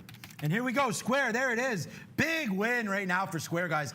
We talked about getting this one long down here, and there it goes, breaking through 104, 104, 105. Catapult time, Square, a nice little win to the upside here. So sometimes you got to trade the names that are moving, and I mean, one of those is Roku as well. So right now, Square, nice win, breaks through 104. We did get some out there, 95, 96. So let's wait to see what else this one has in store for us. Square, monster win right now, get through 104 again. There it goes again. So as these futures go, so does Square. I own this name at $35 off of like 3 months ago, so this has been a great one for me, needless to say, but unfortunately, I did dump some of my PayPals. I see that one's rocking and rolling today as well. We did get out of some NIO on that move up. We did talk about that one, so now it looks like that's going to come back in again. NIO, we were bullish on this name for sure. We did make some money early. We did think it was going to keep going. I actually even had an 805 break targeted up here as well. That didn't happen, so right now, NIO coming back to reality a little bit here. It's been on quite a run, so we're going to leave this one alone. I'm going to see if it can come to the backside, but right now, just let this one float around a little bit. We've picked up some nice prices. My average price now is a beauty. This one's highs of the day right now, Square, and we got you, buddy. Good trade. I'm going to go with the winner chicken dinner. Didn't have it for Father's Day yesterday. We had some delicious barbecue burgers that were, I'm loving it. You got to whip that out when it's like 30 degrees here. 35 with the humidity yesterday, but still a good day to fire up that grill. SINT coming back to earth along with a lot of these other smaller names here. I just took some more out. I talked about that 2-quarter. It was a 250 break. We got 45, so you'll get a 20-cent win there. I'm still holding half the position. I did want us to take out this little level from the pre-market at 220. When that happens, I did mention there was a heck of a buyer at $2 in the pre-market. You can see when I shorted this a couple of times how aggressively I was getting out because there was just all kinds of buyers that stepped up there with iceberg orders, and I wanted to make sure we get out in front of them. If we test there again, I want some on board, but I'll probably take a lot off and then look for a 2-even break if it gets there on SINT. Brendan, what do you got for A us? little software name, guys. Box here, BOX up 7%. They updated their short interest this morning, and I guess it was a little bit less than first thought, through $20 at the open there. We're up to 21.24. BOX, nice look, trending to the upside, guys. Hit like, hit subscribe. Really want to get to 50,000 subs this week, so hit the subscribe button if you haven't yet, guys. I think we should be able to get to 50,000 subs this week. No problem. So yeah, you're right, though. We need that subscribe button to be hit. So smash that. We do have our FOMO coming up after the show as well. And if you want to see about that, we'll show you the thumbnail once again. Coming up, okay, come on, Square. We need this to go. What is that? Subscribe. That's to hit the like and subscribe. But there it is. The FOMO video coming up, guys, right after the show at 11:50, actually, during the show. We'll be dropping that one. Valeria will put the link in the chat. So if you're new here, that's what we do. And you're going to see another market wisdom video there. It's a big one. Go to our market wisdom page. We already talked about VWAP today. We talked about FOMO. That's going to be there as well. Buying the dip. We've done that a couple times today here, including right now in Square. Dips down here a little bit. We buy it. And then you're seeing what's happening right now, getting out for nice little 70, 80 cent winner as we go here on Square. So let's wait to see if that one can come through. U1K finally makes another move to the downside. So we're going to wait on that to see if we can't even get lower and lower. My bids are like in the 80s on this one, and if not lower, because we held this one against us about 15 pennies. So we'd like to win at least 20 on this one. So we'll wait to see on U1K. I think we got this. We'll just see here what it wants to give up. But the future's turning a little bit here. So let's get out of some of these positions. Hertz is an 8-penny winner as well right now, guys. Yeah, looking at this JPM starts to roll over as the futures, like you said, top bound there. Mentioned that 97.60, if it broke, you could very rapidly get that VWAP test. I've been waiting for a pullback. We missed the first dip on JP Morgan. If we can hold the second one, I'm going to engage in our first long of the day in this sector and in this name, which we wanted to be hunting in. We tried to be patient. That's probably cost us some. We missed a chance at a 97 break back to the upside. I don't want to miss a dip buy opportunity on JP Morgan if we can base out here around 97.30. So firmly on the radar now. We do have 8 positions on.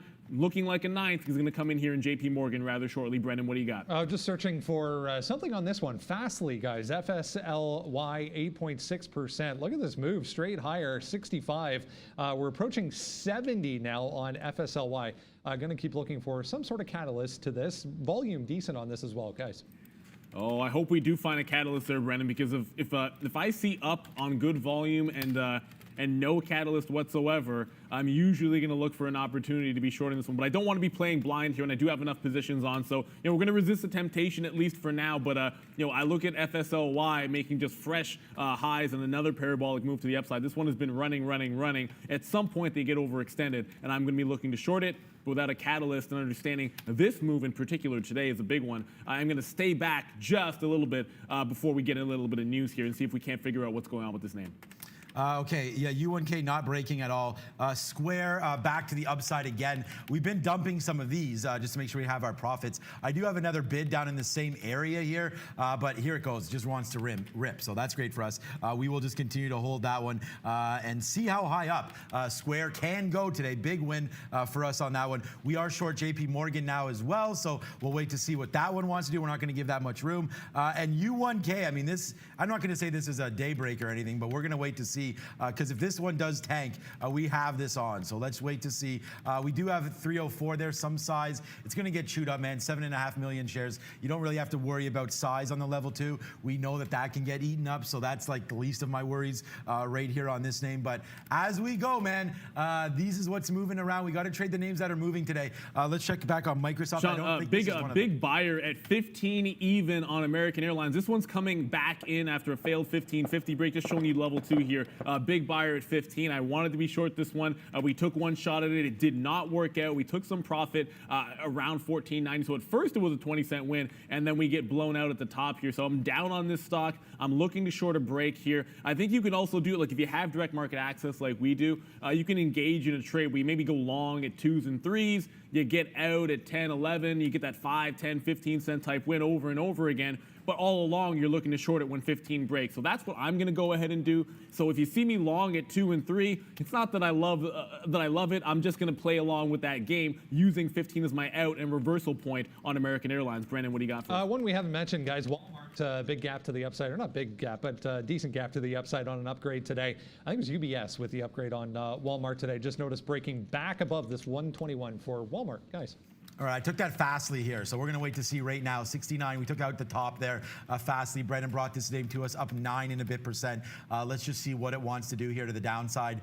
68, 78. I always look to see, like, you know, in case it fails, where do we want to get out, right? And we have a little bit down here, some action, 69, 70 or so. We'll probably give this one 68, 80, give this one a little bit of room. Fastly now to the upside. We are long this name, so let's wait to see what that one wants to do. Fastly long, Square long still. U1K short, JP Morgan short.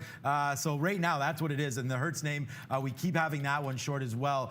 Only one position for me on this one, 51.5 short.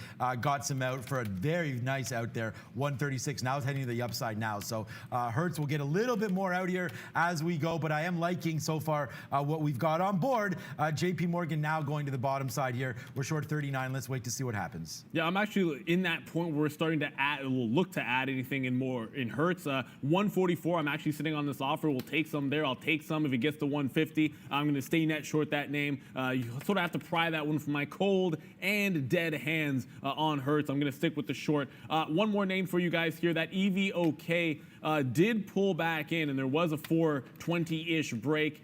We did miss out on that one, but now looks like $4 is the level to test. Just added to that short and Hertz at 144. But EVOK now looking like 4 even would be that pullback level. Quickly going to put up the position board for you guys. You know, you can sort of soak it all in here, but we got a lot on this board. We still have that BYFC. That's in the money for us on a 355 short. Taking a bunch of profit on it already. The one I want to highlight, SINT, that's in the money over 20 pennies for us. I'm taking everything out in front of 2 because 2 is a big buyer and a big break opportunity. I did reload in Luck and Coffee. It's right here, right now, 321. We're reloading these 324, or in the range of 320 to 325. 330 top on that. I just started a JP Morgan long in front of VWAP as well, so that's another new position I'll throw to you guys, and we just added to Hertz as well. The rest are all names that we've had on the entire time, and I know it's a lot. You can see some of them come across the bottom, and we are working on a new position board that'll be debuting at some point in the near future. It's a little bit easier to read, and hopefully you guys can follow along there. But until then, if you have any questions, throw them in the chat, guys. Yeah, guys, look at Square. Yeah, that's a big one as well today for us. So we'll take that one to the long side and rain down some money on Square. What a great trade this has been. This is called buying the dip down here. Dips down, we take that long right in this range here. Take it, now rip that thing to the top side. So Square, yes, sir. Nice little win there. Big trade there. You know, might be the biggest here so far. So we'll wait to see if that one can keep going. Our Fastly is putting me to sleep right now. It looks like it gets going here. Now we have to wait for it to regroup. It does go in the money about 80, goes up to 69.80. I guess that's the day high. We're long here at 60, so it does go 20 cents for us. We'll take a little bit out if it does that again, and then wait to see what this optional eligible spot at 70 has to say right now on Fastly. So Square upside, JP Morgan, we got a short on that name, but wait to see here Fastly. We're long right here. So if there's any more news on this one, Brendan, let us know. I know we're throwing to you right now. What's up, Brendan? Yeah, a little bit of a higher call volume, call buying. That's all I can see really on that Fastly. All-time highs, though, for that one, FSLY. We mentioned these guys, too. Some of the chip makers still showing some strength, 1.3% for NVIDIA. However, it's been up here to 376 a couple of times and looks like it might be having some trouble with 376, guys. A little bit of congestion here back on Friday as well, guys.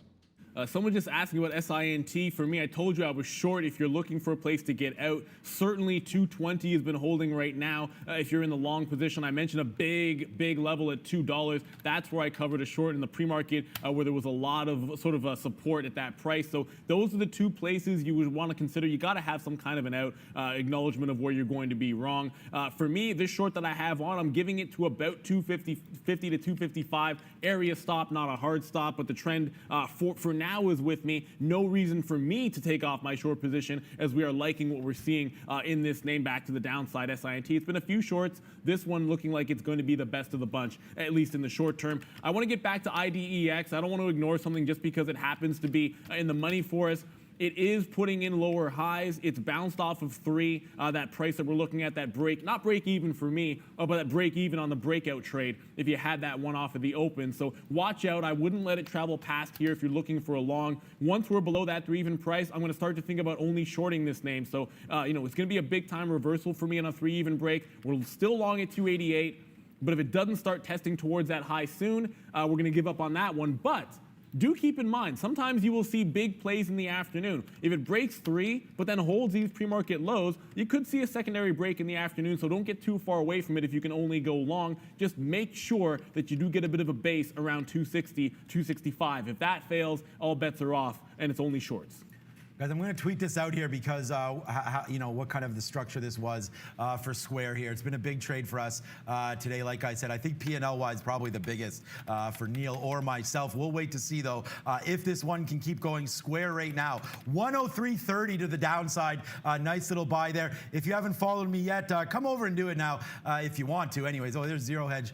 Florida cases rise 3% versus 3.7. Okay, so that's good. Maybe that's why we get a little bit of a boost now, but I'm going to put this up here on Twitter today at Trader TV Sean, 3,000 followers. Join the party, tweeting stuff all about Father's Day and whatnot, and we're going to put this one on here. And again, if you're a beginning trader, there it is right there, out more and more and more. Look at this. If you guys want to go back, look at some of the charts. Why did we do something? Why didn't we do something? That's why I put these up here. So if you want to, follow me here. I'm also on Instagram, guys, but here goes Square, another 88 cents. So this is an 88-cent winner. Down here, the 103.18. That's our big buy. This is a $1.50 winner. That's what we call home runs, guys. Square right now to the upside. Let's just keep this party going. And you're going to have that party going in Hertz continually every time it comes up. Look, we already loaded up several times to the downside, already took some big trades, already got some out at this little bottom here on the way back up at 130. But you're going to see me jump back into this short every time it tries to pop in front of that 150. That was the original breakout trade. But remember, 160 is where this all started, guys. So you don't want to get too far away from this one. SINT, I literally just talked about it. So if you were long and you're holding it through 220, it just broke that 220. Next stop will be that 2 even. I still have 245 on the short. I will take some off midway. I will take some off in front of 2. I will be flat if it gets to $2 again, and then look for a 2 even break. But I personally just would not hold it through 2 even if I was long. I think if that level can't hold, it did from the pre-market. If it can't hold the second time, watch out for the floodgates to open up. This stock was 77 cents on Friday. Let's be realistic here. If you can take some profit on that, fair enough. But if you bought at the top, you got to have an out, guys. Yeah, you guys want to be realistic here. Let's take some profits on JP Morgan. A nice little 40-cent win here. We are short a 97.40. We just took some out, 30 cents there. We took some out at 12. Now we're breaking low on JP Morgan. So nice little trade here, bringing this back to life a little bit here. 97 and change. We just took some out right there. We're going to go short again through 97. So let's just make sure we take some off and capture some of this profit as it comes. So that's why we get some out right there. Nice little win for JP Morgan, 30 cents right there. So we did take that. 30 cents on JP Morgan, $1.50 there on Square as it keeps going fastly. We did take double out right there. It looks like, guys, like I said, we're not going to hold this too far. If it does break back down through 69, I feel like we've taken out the profit up there already. It'll be a loser if it breaks 69. That's why we always try to scalp a little bit out here. But this is a mover. I'm not very familiar with it. So we'll wait to see. We're only 20 cents out of this name right now, but fastly right now. There it comes. See, right back to the upside now. We're back in the money now, so we'll wait to see on this one. Let's take out some more JP Morgans, guys. But it is already, wow, moving fast, guys. We're past 10:40. You know what that means. We get to go to the big screen with Brendan and Money Talks.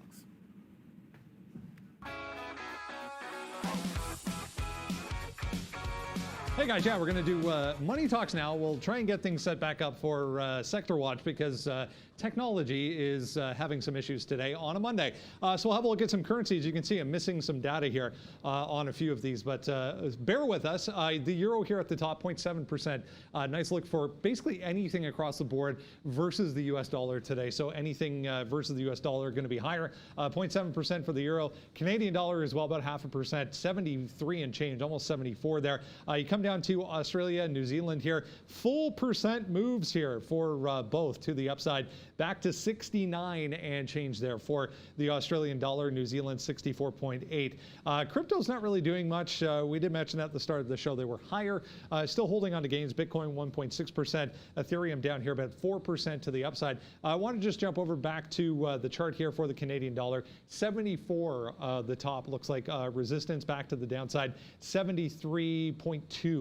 A little bit of support there. So we're kind of right in the middle of this consolidation so far after this big move to the upside, consolidating between 74.5 and 73 for the Canadian dollar. But yeah, crypto is the only thing really giving you somewhat of a trade so far today. Guys, back over to you. Yeah, crypto's been okay as far as that is concerned, but we're not really worried too much about that.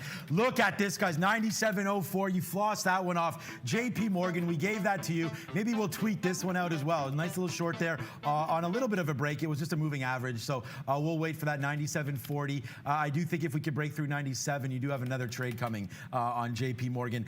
Because of that exact reason, we did dump a little bit of Square, so we're getting really light on that one now. The high was 105.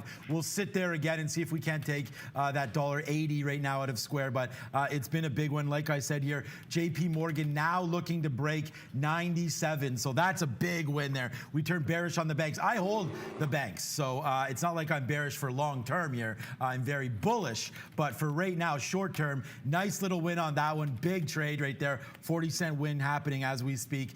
We're out of it though. Here goes Fastly. We said we'd be at bang. We said we'd be at 70. There's another chicken dinner winner. You want the big winners, guys? This is what we're talking about. Here's another 50 cents right now. This is a 50-cent winner on Fastly. You can see where we're at, 69.60. Upside now 70 and change, so that's a nice win. Square now, bang that right back to 105. Big win on Square as well. All we need to wait to have happen right now is U1K. If this one can drop below where we're in, that would be nice, but U1K looking for some downside in Urban One. Wow, Square up 7+%. Great name here, great trade. Super happy about that one. As I said, I believe it's the biggest winner on board right now that we've had anyways today. Square, big win here. Let's just keep this ride going. Fastly making a move through 70 though, but stopping. Let's get out some more shares. If you're watching that American Airlines, guys, we really wanted to have that long in front of 15. It just never gave us that price. A little bit late to that party, but the same plan is going to remain. I'm going to be a buyer in front of 15. I am sort of thinking negatively about American. I want to short it through that 15, but the buyer is there. It's double bottom off there. I'm going to go long through 2, 3, 4, whatever we can get in front. We're going to scalp it off if we can get that long. Otherwise, it's a short break at 15 even. So I'm playing both ends of that spectrum on American Airlines. We are still holding quite a few names, some of them in the money right now. I did still have that luck in coffee, but I'm looking at a reload opportunity here in front of VWAP. Remember, it's made a bit of a double bottom here, and our out has always been this original support price, right? So we're shorting a 350 break, shorting at 345. The secondary move was at 335. That's where that support turns into resistance. I'm only shorting in front of it. Once it breaks out, I'm out. But I'm not going long luck in coffee. I've mentioned that I remain bearish here, so I'll stick to that plan. Brennan, what do you got? Another big-time mover here, immunotherapy company NK Nank West to the upside, 33%. They had some positive data released over the weekend. Worth noting here, just coming up to $12. So just be careful there at $12 even, but still huge volume coming into this thing to the upside, guys. NK. Guys, another win on JP Morgan as it breaks short, so that's a good one. And look at Fastly. Thank you again, Brendan, for this one. Hit the siren alert here on this. 45 cents in the money now. We did like that one. Moving to the upside, ticks them out at 70. Now we're going to wait upside. Do I even have any orders upside here? Yes, I do. $70.26, so just above the day high. We'll see if it wants to just continue to run. Future's not moving, though, so making us a little bit nervous. There goes JP Morgan. Bang that one out, guys. Another win for you. Look where we shorted JP JP Morgan, and then short again. I'm going to tweet this out. Follow me on Twitter. Follow me on Instagram as well. Look at JP Morgan. Down, down, down. Nice little move downside here. We'll put some bids. We got to get out of this one, or maybe I'll get out of Fastly. But either way, nice little moves happening to the upside on Fastly and downside on JPM, and we got them both, guys.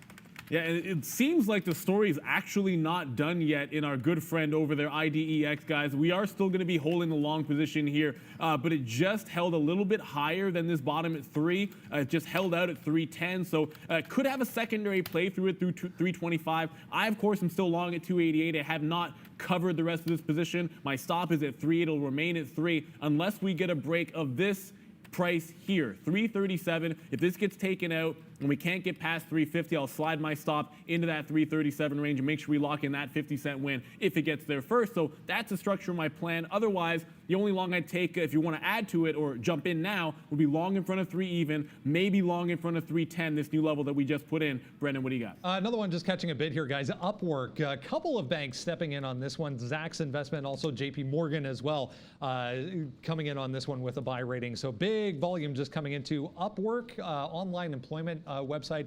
Look at 13 here, was a little bit of an area back in the pre-market on Friday, but straight higher for UPWK, guys.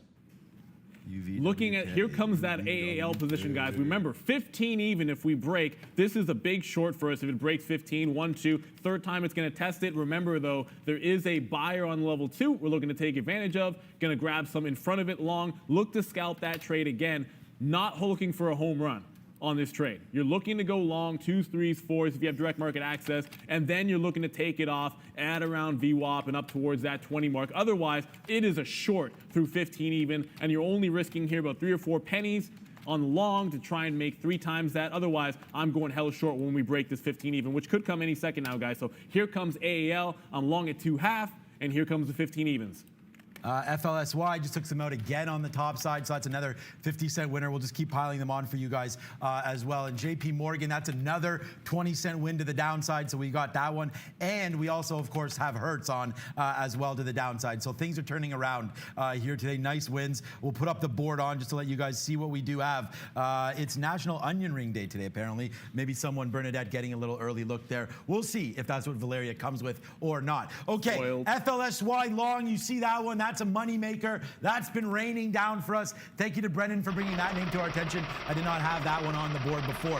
Hertz, still one and done on that one. Short 51s. That's an 11-cent winner. JP Morgan, that's been nothing but cash, so we'll hit the cowbell there as well. Double shorts on that one. Now we're sitting 20 cents in the money on this last short. And then U1K, put me to sleep, hurt me, but right now we're hoping for arrows down on U1K. One trade on that one and just waiting. So right now, that's what it is. It's been a big day. Needless to say, our boy Square just keeps on ripping up. We are now out of it. We did want to come up to DraftKings, see what's happening there. Nothing. Let's go back to space. This is a loser for us as well, down to 1630. So we'll wait to see. It started with a lot of fanfare. It gets to that 18 and then drops like a rock. So I don't know. Again, I don't know the deal with NASA, but we'll wait to see again. Maybe if it gets above 1660, we can get going right now. But people putting their money elsewhere right now, guys. Yeah, I'm going to go back to one name that I haven't talked about a little bit. We reversed an American on at that 15 level, now 98 to the short side, and we're going to hang on to that. BYFC just took out the bottom. I was already short when this happened. We talked about the 360 break, so I'm still hanging on to 355 shorts. It just took out the low. Next stop is the quarters. I'm hanging on to see if we can't retrace past 3 even. 331 was the previous close price, so it's trying to hold negative on the day. If it does break the quarters, I'll slide my stop back to that 330 mark. Friday's close price, but right now in the money, 25 cents on this name, so another short that is working well for us there. I want to quickly jump back in. I did reload in Hertz, but I've taken no profit on this reload. I added one time here at 44. I added at 46. We said we'd add all the way up to 50s. I still haven't taken anything out. I want to see if we can hold below 140. I have bids at 37. I have bids at 134. We're just going to continue the short train on Hertz. There's just not much of a reason not to be net short this name. Same thing with Luckin. I did reload on that one as well at 325, and that's in the money as well. So it's been shorting pops on Hertz and on Luckin, shorting the break on BYFC. That's a good one for us. U1K, it's a sleepy one, but the fact that it's not bouncing, I think bodes well for any short in that stock. Yep, and we are hella short, so we'll wait to see what happens on that one. FLSY, this is why, I mean, we take it all out. We're still waiting for this 69 to break. This is going to be, no matter what, a profitable trade. So we'll rain the money down for FLSY Fastly, making new 52-week highs. Not sure if it's an all-time high. We will check on that one, but up 9+%. Not a horrible reload spot again right now on Fastly. We may just do some of that right now and then see how high we can get this thing to go up for us. But Fastly right now, making those moves upside. This is why you got to watch us, man. You never know what stocks we'll be looking at and trading. It looks like Fastly today making those highs. Good little trade, 68.75, like we said down here. That's that bunched up area. We'll try a couple more longs down here and then see, but right now Fastly coming back in. We're going to average into this name, make sure that we cash out of it, but giving it all the way, guys, to 68.75. We'll give it to there for a break downside, but I'm going to average more shares here on Fastly, new high. Sean, speaking of breaks to the downside, I'll go up in smoke. Of course, remember the structure of that American Airlines trade? It was long at 2.5 in front of 15. You're going to lose when 15 breaks, but we reverse short. We got 98s. I'm going to start taking it out in front of 90. Still going to hold on to at least 3/4 of the position. Why? Because we want to see if we can break out these little wicks down here with a pre-market breakout price at about 1488, 1489. From there, you do have this next level at 1470. Those are the two stops. I'll take some shares out in front. So first quarter is out. Holding on to the rest. VWAP consolidation could be a reload for you. I think it's a little more reasonable to wait till about 15.15 or so to give this trade. But either way, now working to the downside, American Airlines. We've tried a couple of times to short this one. I think this is going to be the better of those shorts. Off the open, I was just not quick enough to take some profit out. That could have been a good trade, but we got stubborn and then got blown out at the top here at 15.30. But now we got the right side here, American Airlines. We talked about that buyer at 15. It broke. The short already paying dividends. Now we're running with house money on this secondary short. Yeah, I just tweeted this out here, guys, and if you want to join me here at Trader TV, Sean, please do that. Yeah, I said this is just the start here. The wife cleaning out some of the liquor here, so I don't even know what this is. We'll see what it is there, but some nice Glenlivet here. I know this is some Grand Marnier, some Jack Daniels, Courvoisier right there as well. So yeah, I guess we'll have to clean out the old liquor cabinet here. Got a few bottles this weekend, so we'll see what happens moving northbound on that. I don't even drink that much, so maybe we'll have a giveaway for when we hit 50,000. Probably not, but we'll wait to see here. Fastly moving to the upside again. We did average in a little bit there at 24.25, but guys, follow me on Twitter for an update on how that's going. Look at JP Morgan. We still have that one to the short side. Bang short there, bang short there. We also did tweet this out, so join me on JP Morgan now. Looks like it's breaking lower, guys, so although we're long Fastly, we do have this beautiful short right now, so there it goes. JP Morgan to the downside. As a holder, I'm not happy, but I am definitely happy as a shorter right now, Brendan. A little one here, guys. Oncology company PGen to the upside today. Just being alerted on this one. Breaking through day highs here on decent volume. Watch 550. They had some positive data out over the weekend on one of the trials they are currently conducting. Again, PGen in the cancer oncology space, guys. So sliding back to the downside is I'm going to have a quick sip out of my nice Trader TV mug. Look, if you guys want the merch, you can definitely check it out. We like these mugs, but I like coffee. I just don't like buying Luckin Coffee at the stock anyways, guys. I'm short again. We shorted a pop here back into VWAP. 325 is that price we're looking at. Ended up getting 24 is my average price on this pop. I'm looking to take some off in front of 15. I'm looking to take some off in front of 10. And then if we can hold for the break of low a day, that's 310 even. We take the rest out in front of $3. What do you think we do at 3? We'll go short in a break of 3. And then at that point, we're looking to short pops, looking to short breakdowns. This is very similar to Hertz. Until we break and hold VWAP, there's just not much of a reason for me not to be net short this name. One position that, well, what do we have that's actually not working for us? Just U1K. So in the money short, American Airlines here, 14.98. That continues to go down. BYFC, 25 pennies in the money. But we do also have this U1K, guys. Look, if you see a setup like this and you're in the money on a short, so we short here 24, we short here and it broke 3 even, and look at it just ranging at $3. If this takes out the bottom, hang on for dear life, guys. This one could really start to flush one more time. This is why it's worth being in, but you just don't have to worry about it. We're not going to sit here and dwell on it. If it breaks upside out of this range, I'm giving it to past VWAP. I think you got to let it go to about 330 or so. But the upside in this trade, we've seen it at $2 last week when it flushed the first time. No reason why I can't get there again. Okay, we're going back longer on Fastly right now. Gonna give it to 68. I don't know what happened there. 60. It didn't even. I thought I was giving this to 68.75, and we got out there at 88 or 89. So may have put in the wrong price. So we're just gonna get back in now on that name and go longer here again on Fastly. So 69.20. Well, 69.19.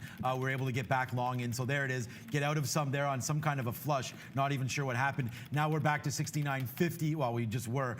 Back up to 69.50. I mean, look at the spread on this one, guys, 12 cents. So yeah, maybe that's what happened. Maybe it did crack it, but then didn't print. So we'll wait to see now back in this game, 12 pennies in the money, but we'll wait to see. The spread is like 12 pennies. So we need more than that on Fastly. Let's see if we can't get back up to $70, and that'd be a nice little win for us if that does come through. So right now, Fastly, a nice little long. We're gonna give it to a breaking point down here of 68.75. So we could wind up losing. I'm gonna average in again around this level, 769, for a hope that we're going to go upside here. Nikola, wow, good little move upside on this name. Normally I'm long, and someone asked me in the pre-market, and I said long through 64, and unfortunately I don't have it. But wow, Nikola, wow, this one exploding to the upside here. So good little trade on that one. JP Morgan, we've been getting out. Bang, that short there. Look at this. We don't get anything out until we go down to 97. So that's a nice trade. Now we go a little more short now, and yeah, big accumulation there, and a nice little win on JP Morgan. So yeah, to say the money's coming in here on these stocks is correct. Nice little short here on JP Morgan, and we'll wait to see if Fastly wants to do anything. I'm going to drop the wheelbarrow of cash. It is a game over for me on IDEX. I did mention if it retested this lower high at 337 and failed to get through to the high of the day, I would slide my stop back at that price. So 288 long, we're going to get out there at 328, so the last 10% will be only a 40-cent win on this one. I did think we could get a 350 break, maybe even get like 80, 90 pennies on that one, but it's been my best trade of the day. This little reload at 290. We got out of almost everything on that 325 secondary push. It got to 350, so you got a nice win on IDEX. Usually I'm going to short these names, but today we identified the breakout long and the pullback to that 280 support.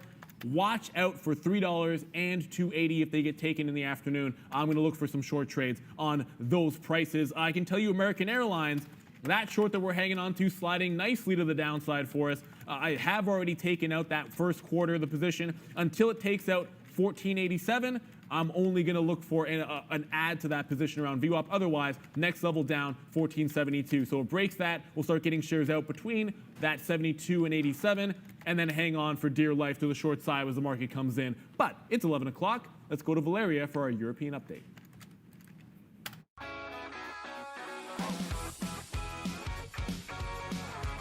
Hey guys, welcome to the European update. Europe is mostly in a negative territory today.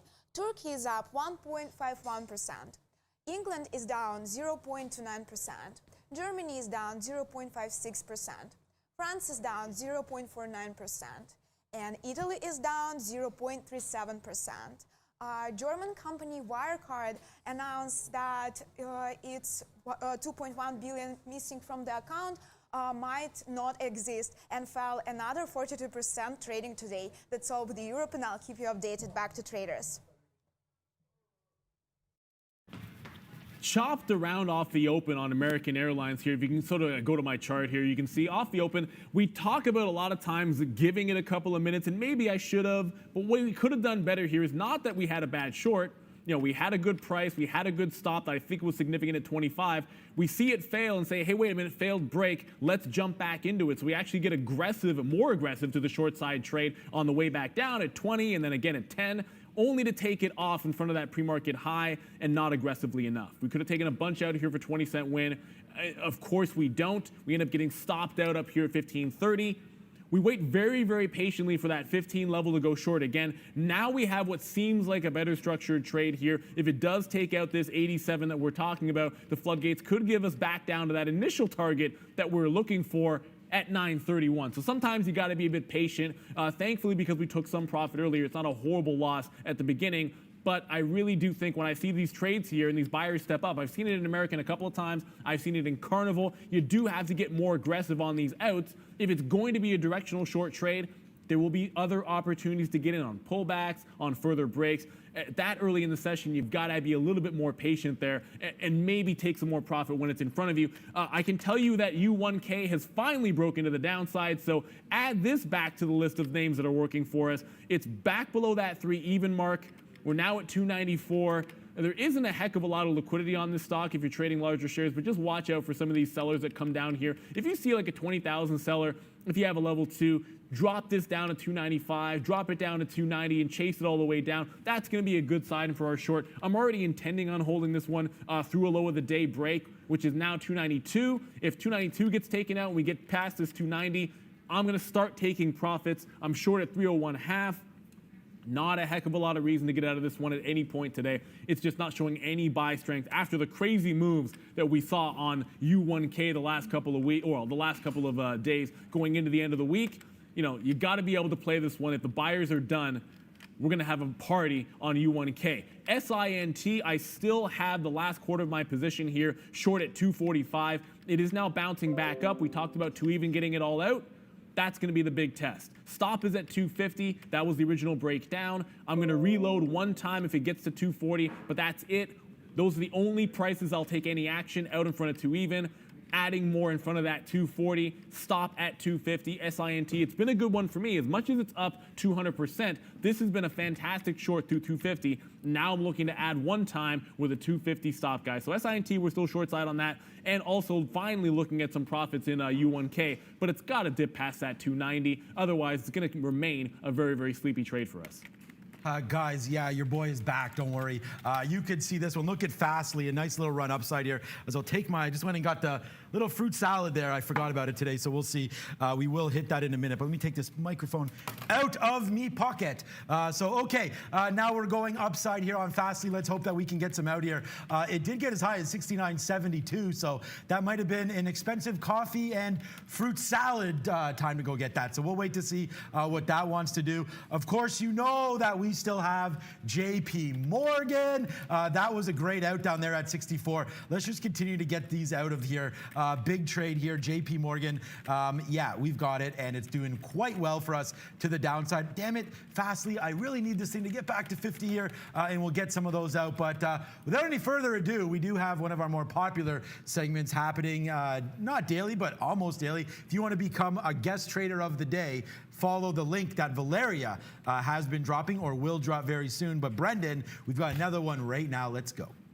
It is about that time. Yeah, absolutely. One of our favorite segments, Guest Trader of the Day. Yeah, guys, just send an email. It's very simple. Send an email to marketing@tradertv.live, and we'll get you on as Guest Trader of the Day. Charlie Thomas is joining us today as our guest trader on a Monday. Very interesting moves so far this morning, Charlie, as far as the market's concerned.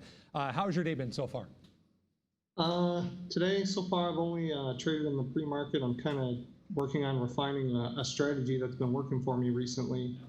And I've tried to do it since the start of the bell, but I haven't been able to get in any additional plays since the market opened. But it isn't from lack of trying, it just the right opportunity hasn't come to me yet. Great stuff. We'll touch on that. We'll touch on a whole bunch more stuff. Let's bring in Neil and Sean. Yo, yeah, what is that strategy? Tell me what that strategy is. But yeah, no, did you want to touch on what you were waiting for at all here? Because yeah, right now I'm just in the same kind of names I've been in for the last half hour. Give us some new ideas. Yeah, so I think what people generally refer to it as is a bounce play. Okay. And so I'm sitting and waiting for a particular price to come in, anticipating a quick reversal once it hits the price that I'm waiting for.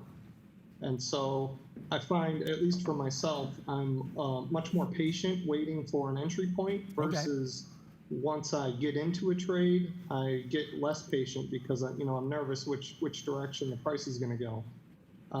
So I find that I'm much more patient waiting for the price to come to me versus waiting to see where the price goes. And it's been effective for me so far. I'm a newer trader, and so I'm still kind of learning what works for me right now. I love hearing when you say let the price come to you, because what are we dropping today? We're talking about FOMO, Sean. Yeah. Fear of missing out is a big thing for all types of traders, and everyone deals with it here. And I've been in this boat myself, and I think I'm gonna show you my American. I was just talking about American off the open. Sometimes I get that FOMO on a short, and instead of allowing the price to come to me, I might actually be shorting it on the way up at 14.90 and 14.95. And the thing about letting a price come to you is if you have an out, let's say support or resistance, the further you get away from that, of course, the bigger loss you're going to incur.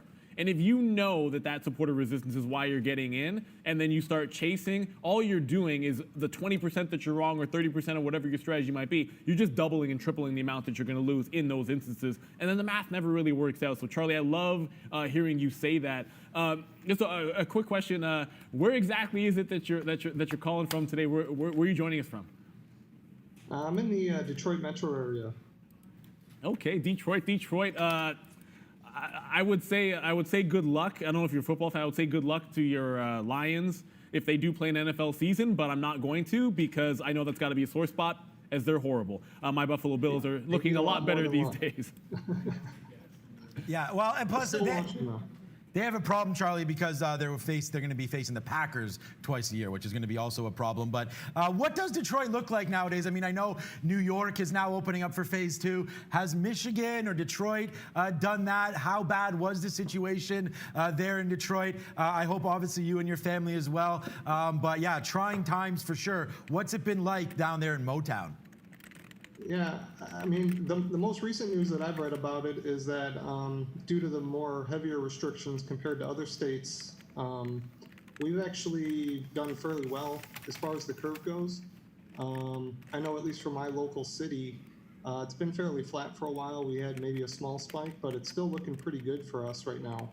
So I know there's been a lot of, love it or hate it type sentiment there, but I'm kind of a fan of what's been going on for us. And, this has given me the opportunity to learn trading either way. The whole onset of this is kind of what got me the opportunity to pay attention every day like I do now. And so just taking it as it comes, and I'm not in a rush to go out earlier than needed. Yeah, it might not be a bad play there. What stock were you looking at? I mean, you said you were being patient here with some of this strategy. Is there a particular name you're looking at that maybe I can have a quick look at and see if there's anything that I'm seeing on it? Well, there's not one I'm looking at now. Just before I joined here, I was looking at FRAN. It halted a couple times, and to me, those are good plays for bounce plays. So I did try to capture an endpoint there. After the halts stopped, but I was just barely too low on my entry points. But to me, that's not necessarily a bad thing. I didn't make any money, but I also didn't lose any money. I'm trying to be real, picky, real cautious. I burned myself a couple weeks ago, and so just being real stingy, I guess you could say, is to when I get in. It doesn't hurt me when I don't get in because I'm not losing any money either. Right. I don't want to use the word, I don't like that word there, stingy, because I really do think that you have to be specific with your trades. I mean, we sit here and we look at different names and we trade, like right now I have 1, 2, 3, 4 positions on. Some of them are waiting for a little longer moves. But you know what? I love what you're talking about, Charlie. You need to be very specific. You need to hone in on a strategy because look, the same thing is true. You could take 50 shares of something, I mean, whatever your loss is, if you're not sure. But when you are sure, then that's when you sort of up the shares and you become more confident, right? I love waiting for something to happen. And I mean, if your play is not there, guess what? The market's open tomorrow and still open for another 5 hours. What's up, Brendan? Charlie, one of the things that we like to look at are stocks that are doing volume higher than they normally do, and that can be caused by merger and acquisition news. So NVTA, Invitae, picking up Archer DX today in a stock and cash deal. So NVTA up 45% on that news today. They're in the laboratory space, so a lot of testing obviously being done currently. So a little bit of a popular subject right now, but NVTA, guys, picking up Archer DX, which is RCHR, sadly not in our system, but if you want to look at that, RCHR, guys. Love the quote. Someone just dropped in there, be a sniper. That's what it's not a machine gunner. Sniper action for me on U1K today. It's one breakdown short, take a little bit off, one other breakdown. It never gave a significant enough pullback to add. so I didn't want to chase it. It never gave me a reason to get out until we just retook that 285 area. So I am going to take some shares out here. Finally, I'm still holding 2/3 of it, but I just took some out there in the mid 80s and then again in the low 80s. We're short at an average price now of 97. It was above $3 earlier, and that's not the only short that's working for us. We traded it off the open. Then took a bit of a hiatus, waiting for the entry point for us here on American Airlines. It finally gave it to us. Just got some out. 1487 went, so we took some shares off in front. And then on the back end, now that it's broken, I will take more out in front of 14 3/4, 75s. If that breaks, we're looking at about 1450, which is the low in the pre-market, is my next step to the downside there. So you talk about prices waiting for prices to come to you. We're doing a little bit of that here, Charlie. So hopefully we can learn from each other. You did mention FRAN, and I wanted to quickly go back to this one because you said you were waiting for some dip buys. Would I be correct in saying that you were looking for something around this 4 to 420 mark, just seeing some of that from the pre-market, or was it a little bit closer to this bottom that we put in at 460? I was actually watching it as it was going up.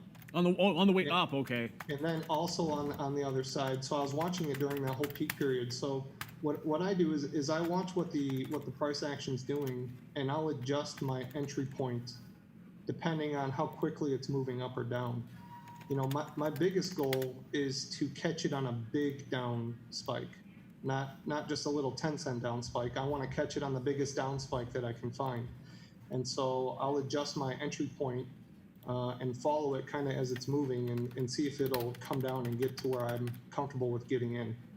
And then also at the same time, while I'm following it, I'm thinking, where's my exit point? You know, if it hits this mark, where am I getting out? What do I think the quick capture will be? You know, with this strategy, I'm only in for seconds usually. Right. So I kind of like it because I'm waiting more before I get in versus once I'm in and then waiting. And so I really like it, and I'm hoping that it's going to work out for me. So, Charlie, I'd ask you if you like chicken, but I know you probably do, being from Detroit. So I'm going to give you a chicken dinner winner right now, guys. Here's Fastly. Look, your boy today, dollar winners, $2 winners on Square. We've already taken $1 and a bit on Fastly. And then look at this. Buy, buy, buy, buy, buy. And look where we're getting out right now. Fastly for the win now, an 87-cent winner. If I can say anything about what I've learned since doing the show, and this is the truth, is when you get sort of a runner, even a stock that you may not be aware of, Charlie, like a Fastly, and I have to admit it, I've never even traded this before. It makes all-time highs or 52-week highs, busting through 9% there today. Nice volume on these takeouts. Then when you get a little bit, I mean, a dip buy twice now. This is a dip buy right here, and Fastly comes down, we buy that name. Watch this on Square right here as well. Square comes down, dip buy on that name. We miss it right here. We should have done it again. But when stocks are strong and you get these dips, bang that to the upside all day, every day. Let's take some Fastly out. We just took some out ahead of 70. I like those even dollars there. Sorry to interrupt you, but we did get some action there on the chat. So thank you for everybody on Fastly. And yeah, you're right, Mr. Revu Plus. We did call Fastly, and there it is. A nice little explosion there to the upside, guys.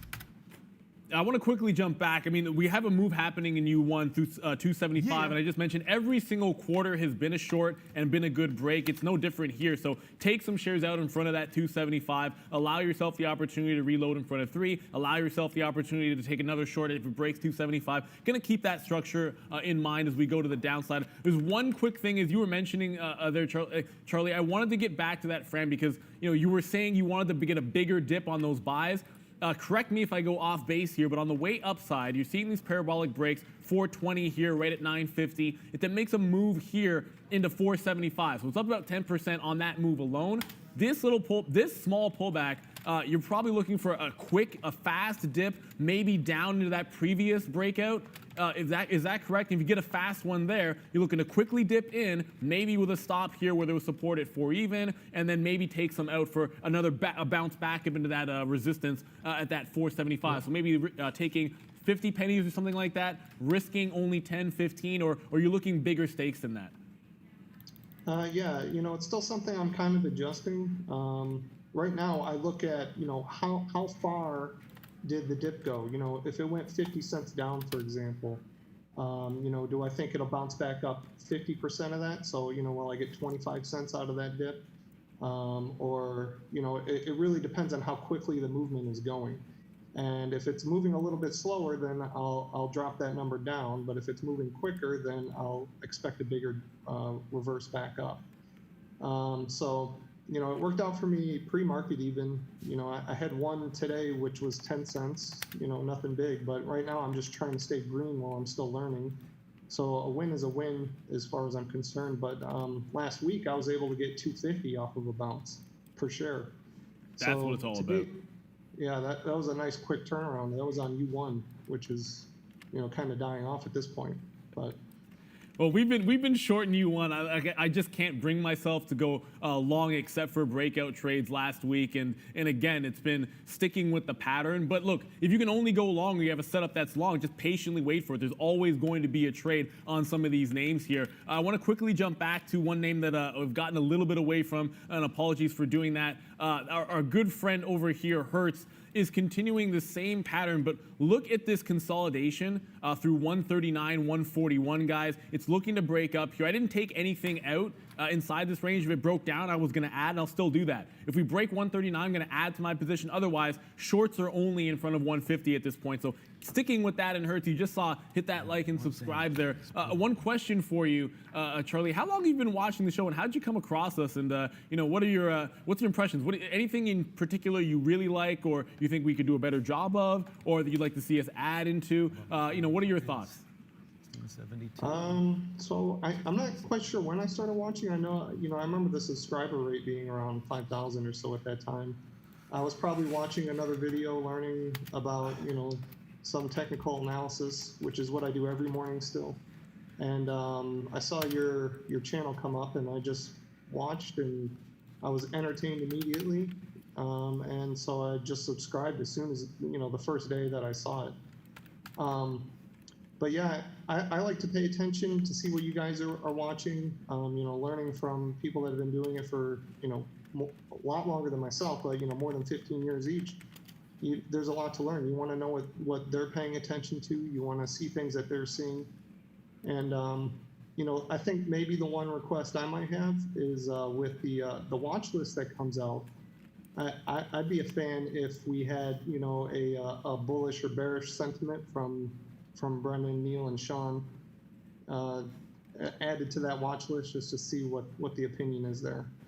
I know sometimes when I'm reading news, I don't know if I should expect that to be you know, an expected impact downward or upward necessarily to the price. And so just to try and get an overall sentiment from the team there would be nice. Yeah, I mean, definitely one thing that we try to do with the watch list is cover all of those names at 9 o'clock and then tell you what we think about them. The tricky thing, and I don't want to speak for Brendan and Sean here, but the tricky thing about that is you can literally like either direction on a given stock depending on the price action. You know, like I could say I'm watching American Airlines, and then you'll hear me talk about a breakdown at 14 even. I'll talk about resistance at 15.25, and if it broke that price, I'll be looking to go long. So like there's a lot of nuance when you're day trading, and I think that would get lost if you literally just put a bull or bear. Sometimes that's going to be the case. You want to throw Hertz up there, I'm just going to stick a bear next to it. You want to throw Luckin up there, stick a bear next to it, no problems. But it's a little bit more complex for some of these other names. I think that's what we're trying to work through. Look, we're going to keep trying to make it bigger and better for you guys, and we love that feedback, Charlie. Keep it coming. But Brendan gives us the good news. So what do you got there, bud? Yeah, I love that suggestion, Charlie. Just wanted to jump in here and just mention, similar to what Neil said. You know, news is going to bring eyeballs. News is going to bring volume. We're looking at a stock because it's doing more volume than it usually does. Whether or not we're trading it to the long side or to the short side, as Neil said, kind of depends on the price action. So you kind of have to have or be open at least to looking at something both directions and then trade it as it's presented to you. So that's why we kind of have a plan, or come up with a plan at 9 o'clock every morning as to, okay, so here's the news, here's why the stock is doing volume, and now let's figure out how we're going to approach it. So I hope that kind of explains, but I love the suggestion. Guys. You know what, Brendan? Actually, that's a good point. I was talking with, I forget what it was, Mr. Rev something on here, and he said, Sean, take the credit for Fastly. So I'll take it. Okay. I just tweeted it out there. Nice little move on Fastly. But the point is, and Brendan just talked about it, it's kind of funny that we just leading towards each other right now.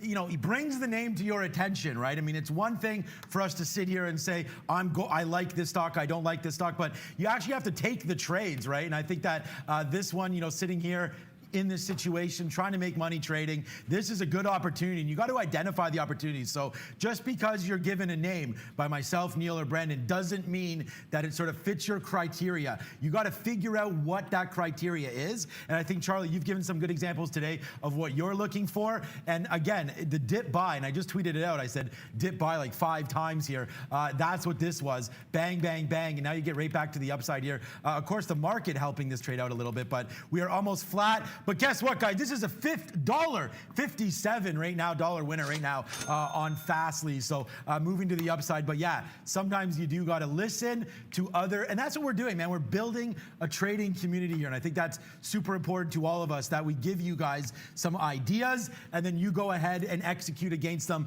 But yeah, look, follow me on Twitter. I do give price targets and whatnot, and we will talk more and more about that. You guys can ask me any questions you want if you do tweet at me as well. I did want to check back quickly on INO down here. I got some questions on it. We were long. I mean, today I'm flat on the stock, not up. We were up quite nicely when we were long here and enjoying this move up, but since then it's just fallen back. So NIO right now doesn't fit that bill for me, so we're going to wait on that one. We've cashed out a decent amount on U1K as well, guys. Yeah, NIO, guys, just to keep in mind, 750 was that level from the morning. It's trying to base out once now, twice off of it. Watch out for that break. I mean, I'm probably going to be looking at a short through a 750 break on NIO, but if we can hold it at least one more time, it'll be a potential break back through VWAP or 65s, whichever price sort of comes first. So one more test, and I'd look for a long in front of the 50. I just wouldn't hold anything past that 50 price. We do want to jump back to, I want to jump back to what was my best trade of the day, and that's going to be IDEX. I took it off here when it retraced, and fair enough, you're going to get a 50-cent win on the last little bit, 40-cent win on the last little bit, but here comes that break. It took 350 once. It came right back down. It looks like it wants to take out the high again. This was one of the small caps that I was bullish on today, and we did have a great long trade on it. It's my best stock, but it might not be done. There was a big battle and a big buyer at 3 that won. Now we're going to see if it can take the top off again. If it gets through 55s, look for a breakout trade. However, I'm now hunting a short in this as well.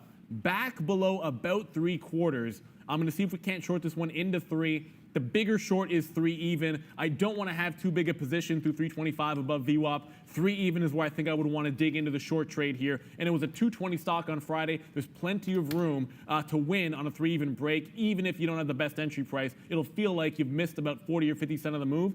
But don't worry about it. Like, it's to me, the upside is going to be there for profits if it breaks 3 even. So you don't want to get caught too early at 325, only to have it bounce off VWAP and then take out the high. So like you were saying, Charlie, sometimes when you're hunting against a trend, it is best to make sure you get the price you want and the move you want, as opposed to just trying to sit there and be perfect on your entry point. A lot of times that's going to get you into some trouble. At least I find that for me.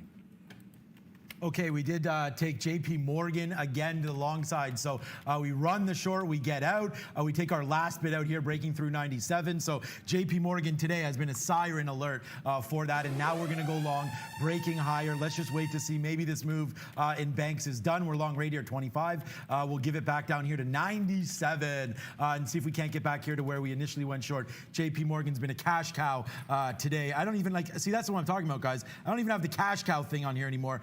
So we will drop this one out for us right now. Fastly to the upside as well. We did finally take a trade here in GBTC. We went long on this Bitcoin name if it ever loads up. Let's wait to see breaking through 50 now. We'll wait to see if we get up here. So small little possible win there, trading some crypto for you guys as well. And U1K right now, still waiting, man. We did cash out some at 75 and then out again now at 85. Let's wait for U1K. We are short at $3, guys, and that was the patient game. It's 97 actually. We had to wait for that to break, but U1K right now out. And recently, you know what? Let's just call up our board here. Let's call up our board, update this for you, and give you guys a quick little look here on what we're working with. Here it comes. Fastly right now, I mean, to say that's been a market, a winner, who knows, but we will, again, talk about Brendan giving us this name, so we'll throw him out there with the money coming out of his rear.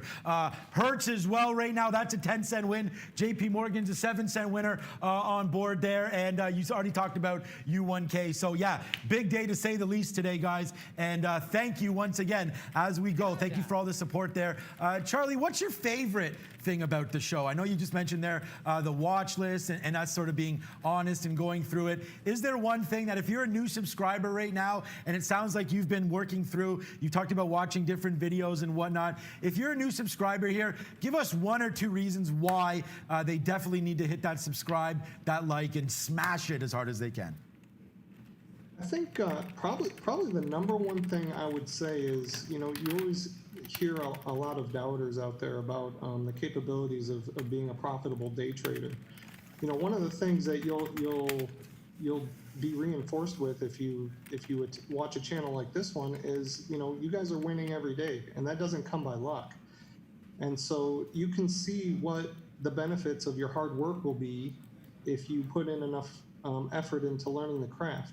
And so I like watching, just seeing, knowing and having proof that one day, as long as I put in enough effort, maybe I won't make as much money, but at minimum, I'll have more skills than I did before. Right. And there's a lot of confidence there that I should be profitable at some point in time, as long as I keep putting in the effort. And so that's probably one of the biggest reasons I come back, is just to see you guys win every day. You guys winning helps me win. And so it's mutually beneficial there. Good one. Yeah, and here's another example on JP Morgan. We'll tweet this out. Look at this call, guys. This was a short right here. So we can highlight that. We shorted this right here, right? Then we shorted it again right here. Got out 97, then got out downside here. These are both 50-cent wins. Then we reversed the long right here, and then we cash out again. So yeah, you're right there, Charlie. It does take a little bit of practice. We're lucky enough to have that experience on board. So here it goes again. Nice little trade happening for us on JP Morgan and tweeting that out. And that's why also, guys, I continue to tweet, put out stuff on Instagram. If we can learn as a group and get bigger and better, then we can all make money. And then maybe you'll pass it along to some of your friends and talk about just how good we are or how bad we are. We also just got into space again for another time. Yeah, I'm going to get out of some more shares here in American Airlines. I told you guys 14.75 was next leg to the downside. So I'm taking some out in front of that. We still have about 40% of this position. It was that reversal at 15 that we're working with here. Never gave us the re-entry at VWAP, unfortunately. But the upside of not being able to add when you're scaling out of a position to get at a better price, it just means that the trend is going for you and it's going in your way without actually retracing on you. So the fact it's not going heavily against me is a good thing, despite the fact I'm not able to add more. I just wanted to add one thing into all of that. It's fantastic to see the wins here. Charlie, nobody wins every single day. I'll be perfectly candid about that. I don't win in every single trade. I've traded 1, 2, 3, 4, 5, 6, 7, 8, 9 stocks. I'm positive on 6 of them. One of the ways that you can be, consistently positive is to make sure you cut off your losses quickly. Make sure you find ways to be more efficient and let your winners ride a little bit more. That's one way to do it. That's what I found works. Usually if I trade 10 names, I'll win on 70% of them. Almost never 10 out of 10 with that type of an approach, but whatever works for you is fine. I have seen traders who win 30% of the time, but their wins are so big that it doesn't make a difference. It makes up for the times that they're wrong. They take a bunch of small cuts, but when they got a big time winner on, they can let it ride. You just have to find something that works for you. There's all kinds of edge in the market. It's about developing a process to make sure that you find yours and stick to it. Part of our process is going to Brendan when he's got news for us. What do you got, Brendan? Our friend Ideanomics, guys, yet another new day high on this crazy day for this thing. 100 million plus shares on the day. Yeah, just broke that high. 60%. Look at the volume still coming in at day highs here. Again, the big multi-million-dollar contract in the electric vehicle space for IDEX, guys. But you get to this time of the morning, you got to stick to the names that are still doing volume, and there you go. Yeah, and as you say it, Brendan, thank you very much. I don't know how I got away from this stock. I was literally missing out on that when it just took out that 355 high. I missed that break. Now I'm taking the 360 break. I did literally just talk about this one, taking a secondary move, and then I missed it. We're getting it 10 cents later on a 360 break and slipped to 364. It is my best stock of the day, and I said at some point I am going to hunt a short. But if it wants to keep making fresh highs, I'm going to keep giving it a shot. I'll give this one only to about a 350 dip with an area stop. But if Ideanomics, if it wants to keep going, I'm not going to buck this trend. I'm just going to keep doing these scalp buys until it actually makes a big time reversal. So let's go IDEX back into the long in that one. The only other long, actually, all shorts here. American Airlines still short. Nice. That's actually a down at 14.80, so 20 cents in the money there. Hertz, we're going to be short all day long. U1, Luck, and NSINT. You can't get me out of those ones. Square here to the upside. So yeah, we've already been into Square. Oh yeah, so like I said here, we are long right now, basically right at this price, 75 here on space. So I'm not going to give this one a huge amount of space here, space, but we're going to give it back here, breaking through 50. We have sort of clumped up here again. I like to wait to see if we can get through some of these key levels. Obviously, a better long would have been through 60 here, so we'd be in the money. But we'll wait on this one. Virgin Galactic, let's see if it gets spicy. Big position on right now. So this one will be, I mean, our day's gotten so much better here. Let's put on a little bit more risk. Look at Fastly. That one's still climbing. We're almost out of this one. But I think by net-wise, probably, I mean, a lot of these stocks. Square, I think, probably the biggest winner so far on the show here. But we'll wait to see Square. Another dip buy opportunity happened right there. We'll see if it takes out the top. I still think this one's overheated. Check out the daily here on Square, guys. I'm lucky enough to be long down here. Don't even know really why I picked it up, other than I do believe in these payment processors here. The world is going cashless. I think we all agree with that, especially people in the crypto space may agree with that. And we just took a nice little 3-penny winner, small little win there. But the crypto space is a wild one, so we get out some of that GBTC there for a nice little win to the top side. But right now, guys, Virgin Galactic trying to push through 1675 here. Let's see if it can go. Here it goes, getting some momentum to the upside now. Yeah, and there goes IDEX. We do take off some for the scalp win, only 20% of the position. I'm looking to see if we got to dip by to that 350 target that we talked about on a pullback. One thing, Charlie, that strategy that you have where you look for those big-time dips to the downside, I've found there's some opportunity to use that with some breakout trades. Certainly, it's kind of doing two things at once, but it's one thing you can kind of have going on when you see some of these plays here. And I think that would be true, maybe not necessarily on IDEX today, because it didn't give you those hard dips, but you get a breakout, you take a scalp trade, maybe it's only 10, 15 pennies there on the way up, because you're looking for that next little dip to the downside, right? So if you don't get the dip, maybe you're playing some breakouts for in and out quick trades as well. That's another way to play these trending stocks. I mean, IDEX hasn't done that on a pullback, but I've seen it happen from time to time. I kind of thought it might do it there at 350 or maybe even 340, but it hasn't happened. We're just playing this one long trend. 375, I'll take some more shares out. When it gets there, you're going to see an order just sitting right here at 374. That'll be a quick 10 cents. I'll have 70% of the position on still, and then look for $4 as the next target, because it's an even round number, and sometimes you keep it simple with these runners. Don't get too complicated. You can take these even quarters. We'll hear us talk about those all the time. I think simple is better when you're trading a lot of these names, and then play breakouts at those same prices. So 375, I'm not adding. You'll see me subtract once, and then look to hold on. Move my stop at that point, however, to 360. Yeah, we're going to look. Was there any sort of charting platform or any sort of setup that you'd care to show us right now, Charlie? If there's something that you're waiting for, maybe you'd want to show that. If you want to give any shout outs as well to any of your family and friends possibly watching, that's fine to do that at any time as well. So is there anything right now you wanted to share or give any shout outs at all? Yeah, I mean, I can show kind of the chart setup that I use if people are interested. Sure. But I do want to say hi to my wife, Chelsea. She should be watching this either live or she'll watch the replay. Yeah. So, love you. And I should have some of my friends that might be watching, Derek and Brandon and Kyle and Abhishek. I tune them into your channel one way or the other. So good, thanks for that. They should be aware that I'll be on today. But yeah, if you want me to share here, sure. See if this works for you. Yeah, we just like to share the screen because, again, a lot of the setups that we have, just in case you're joining us once again for the first time, welcome. But yeah, okay, good camera view here. I have a 1 minute, 3 minute, 12 minute, some daily charts. Let's go back. Yeah, there we go, guys. Thank you very much. As well as more level 2s here of some stocks moving. Our blotters, we're showing our positions, and then Twitter and some of the chat that we go. But the main screen here that we show up are 1 minute charts on here. So let's throw over to Charlie if he's ready, guys. Yeah, can you guys see my screen? Okay.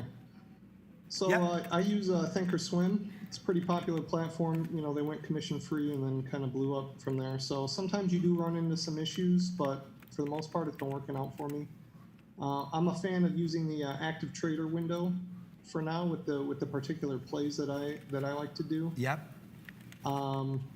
But right now, I'm using small share sizes to just build up confidence. I know that I'm playing stocks that have a lot of volume, so once I'm ready to scale up, that volume will be there.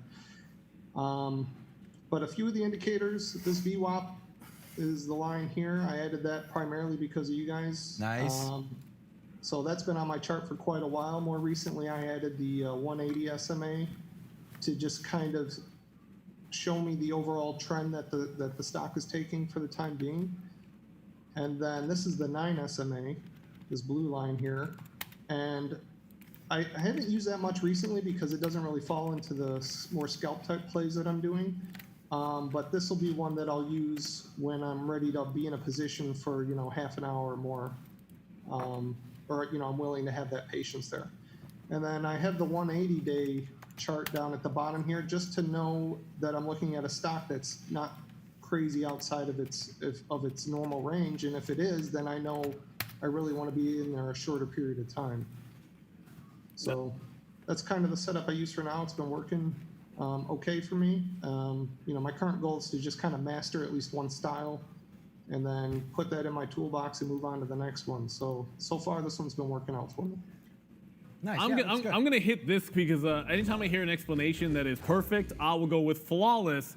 For my Mortal Kombat, I like Mortal Kombat more than Street Fighter. We have both of those up there. But I love that you talk about having different time frames that you are watching, even if you're going to trade a short time frame, knowing the overall trend, having indicators for that, and having multiple charts. You'll see all of us, Brendan has one screen up there at the desk, but we have multiple screens, and we're looking at all different types of charts here. And sometimes we'll show you a more simplistic view, but we are watching more. I always have a 1, 3, sometimes 5, a daily. You want to know what's going on. But I'm going to give you, thank you, IDEX. Yes, I like hunting shorts on these small caps, but when you get a runner with this much strength, we've been talking about the buy action on this one all morning long. It was just a breakout through 64. We got through that 75, so we're in the money about 25 cents. I talked about $4 being our next target. You're going to see me get out in front of that price right now. I still have half of that 64 break or 60 break at 364. We'll get it all out in front of $4. That'll be the next break here. It's my best stock of the day. A lot of times it's shorting these names. Today, IDEX was a long, and we've been talking about all morning. The only mistake I honestly made here was talking about that 3 even level all morning long and then getting a dip down at this price at 1030 and not finding a way to get some shares in here. But I did wait for the breakout. I didn't want to chase it as it was consolidating lower than that previous high. That's not the long that I like. It's either getting the actual dip or getting the actual break of that opening range top. So I stayed disciplined. We're able to get all the winning long trades with the exception of the VWAP bounce. IDEX been a great ride here. If it can't break 4 even, fair enough. I'll get a stop here at 360 to make sure we break even on the rest of this trade and not turn another winner into a loser. If it gets below 350, I'll think about shorts. I still like a $3 break, even if it looks decreased less and less likely the more it goes up here at some point. Well, it could be tomorrow, it could be Wednesday or Thursday, but I like a 3 even break at some point on IDEX now that we've identified that as a key level, which was such a great bounce here. Speaking of all of that, Charlie, when you do these breakout trades and you're chasing a stock to the upside and you like certain levels, do you ever revisit those prices, or is it all about price action in that moment for your particular strategy? Currently it's all about the price action in that moment. I do think long term I'll be putting in a little more effort and putting in the resistance lines and adding points into which I can take trades. I do think there's more opportunities that I'm not taking, but I'm just trying to stay laser focused on one and make sure I perfect that before moving on to the next one. Even though they're very similar plays, to me, I'm looking at 2 different points in which I want to get in, so I don't want to overcomplicate things just yet. But one thing you did mention earlier, I do like trying to capture things, once they bounce off a high and move downward. I want to be able to capture that at some point. But one of the restrictions I have right now is I'm on a cash account to avoid the PDT rule. And so I can't do shorts just yet, but I do think that'll be something that gets added into my playbook down the road once I'm ready. 100%. One thing that I would always suggest doing is anything that's not in your playbook, and this is for everyone here, paper trade it, right? I mean, every minute that the market is open and you're watching price action is an opportunity to learn. And the best way to do it is to actually make decisions.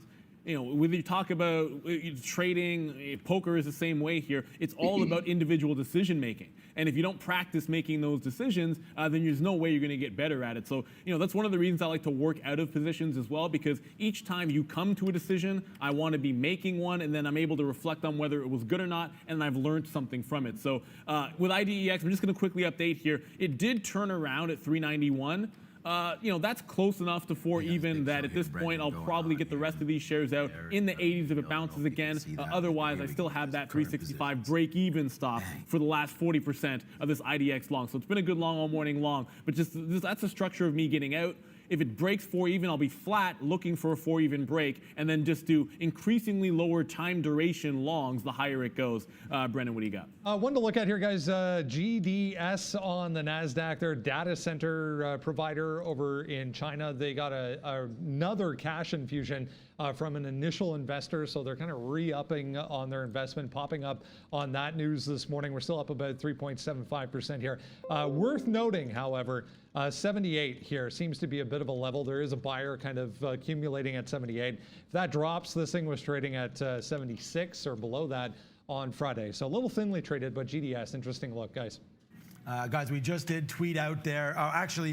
Join me on Instagram if you did. I just put a nice little behind the scenes on here. So follow me at Trader TV. Sean, couple quotes here. I mean, check this one. This one's a nice one. The best investment you can make, Charlie, is an investment in yourself. And I think that's what you're doing here. And that's what we try to do on the show. The more you learn, the more you'll earn. So our friend Warren there with a nice little Trader TV logo there. So that is what you'll find on my Instagram, as well as just a little behind the scenes just there as you and Brendan were talking. But we did get out of some space here to the upside, 1684, nicely out there. We'll wait for more to come on that name. U1K, the destruction continues. There's another chicken dinner winner for you.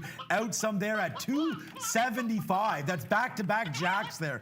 275 there, 275 again. So yeah, that's been a big name to say the least for us today. So right here we're running, and we're giving this one to 69.50. Fastly's been obviously a big name for us today, as well as we go 1144, guys. Very, very soon. Hit that like, hit that subscribe. We've already talked to Charlie about why, but coming up right now, guys, very, very soon, we're talking 5 minutes. Fear of missing out. So check that out. That's FOMO.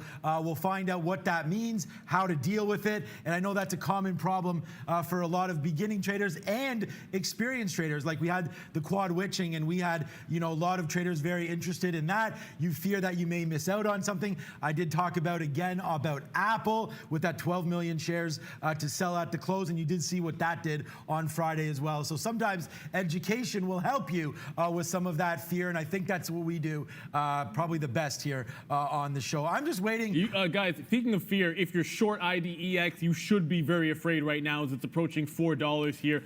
Like I said, I'm taking it all out in front of that 4 even. There's a secondary break I think you can take there, and decreasing the time duration of any of my long positions. I do have just a little bit left at 64. We've now taken that sort of 25-cent win. Now that we're taking these out of the 90s, I'm still going to have the last little 10% for a break-even stop at 364. But either way, it's been a massive runner to the upside for us in IDEX, and I'm not sure it's even done at this point. So we're going to stick with it just a little bit.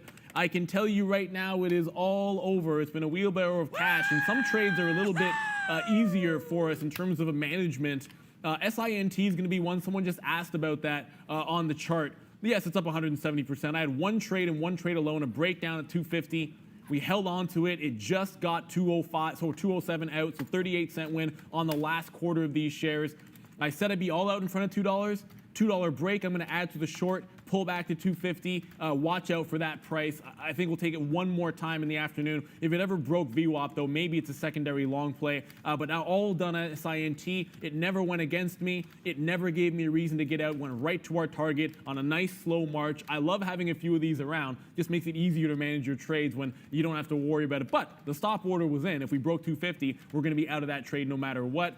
So some of the structure of these shorts can be a little bit more simple in the case of an SINT. Other times you are seeing a more whippy action. And if you're short in IDEX, I don't know what to tell you. It's had all the indications of a breakout multiple times today. So it was been an easy one for me to stay away from the short side of the trade there, despite the fact that I like to hunt some of these from time to time.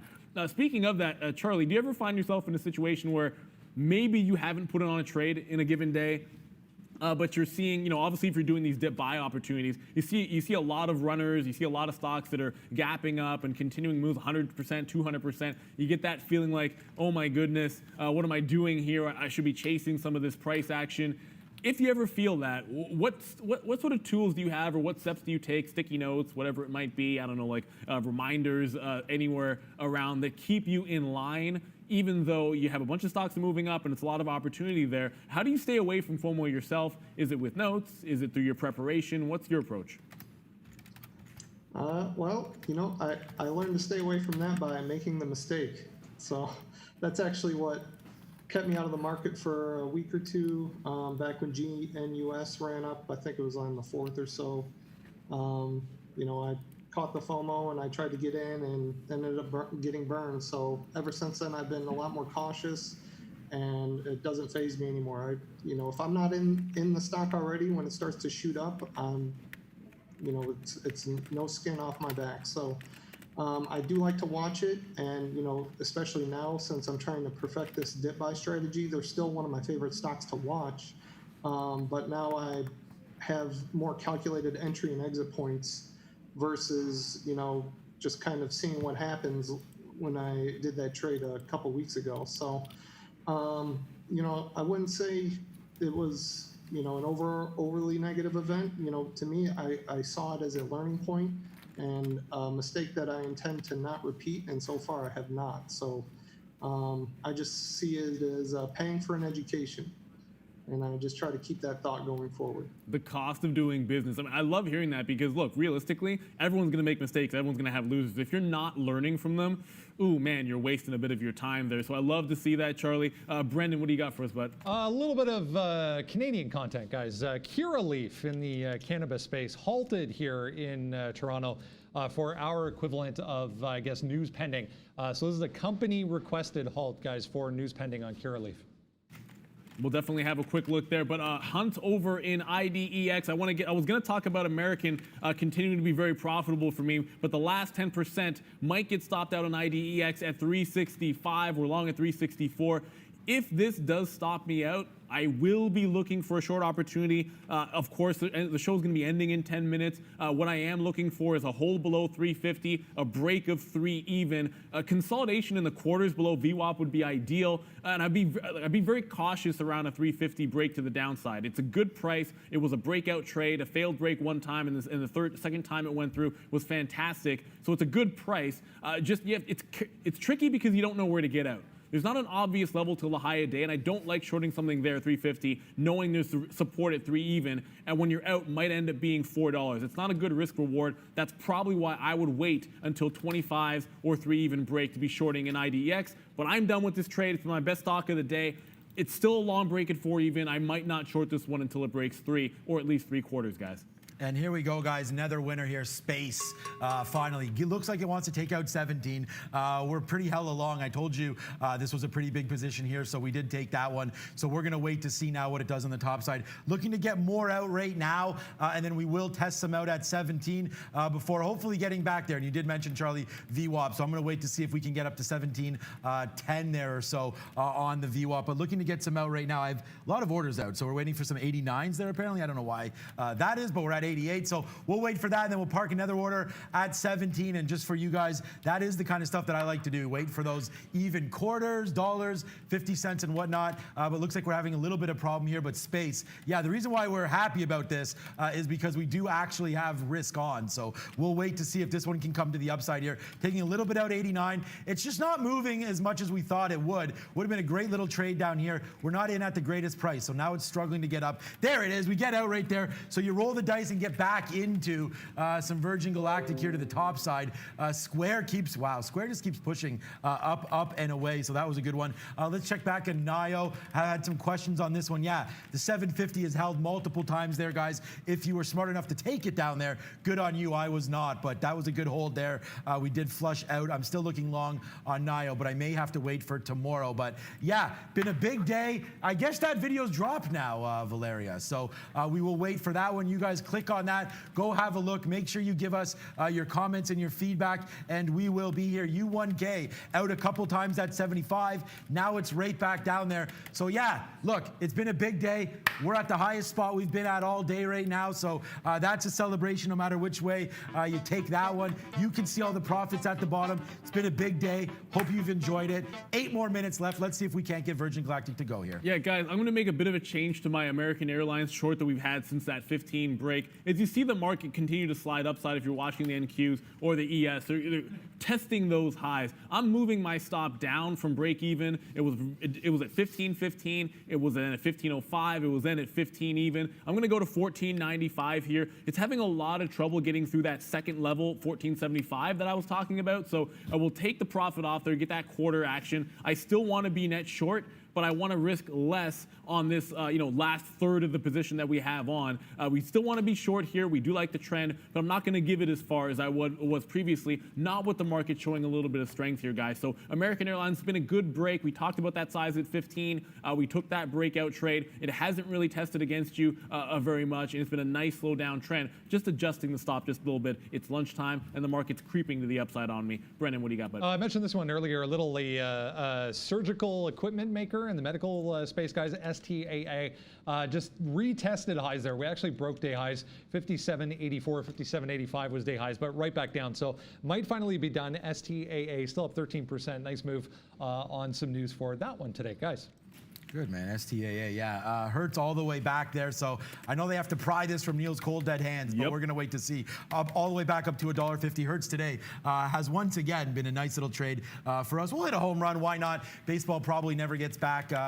Probably the worst run league, I would say, professionally. And you're going to see that very soon. But hopefully they get back. I think we need more sports here, but we'll see, I guess, what happens with the reopening up of New York. If that goes well and Florida can get their stuff together, especially Arizona. Shout out to Austin Matthews as well, who apparently also has COVID. So we'll hit a slap shot there. Hopefully he can return to form. But these athletes are in amazing shape. So you can see they will recover. So we will give our hopes and prayers, obviously, out to the athletes that are there. But I'm looking for sports to come back, hopefully pretty soon, guys, as we go. Only 5 minutes left in the show. Hit the like, hit the subscribe. Let's see if we can't get to 1,000 before the end of the day. Yeah, you don't want to get that FOMO, so make sure you are hitting that subscribe so you can tune in every single day and be reminded we come in here at 9 o'clock. Obviously we are dropping that video. It has come out now on the fear of missing out, and I can tell you right now there are no traders that are immune to it. I don't care who you are, how long you've traded. At some point you've had the fear of missing out. We talk about how we view it, how we've fallen into it at times, what we do to make sure that we can combat that exact problem. So it's a good video to watch. And if you want us to do any videos in the future, whatever topic it might be, just drop it in the comment section, drop it in the chat. We'll make sure we get to it. We're here for you guys. We're trying to all learn together. We love this community.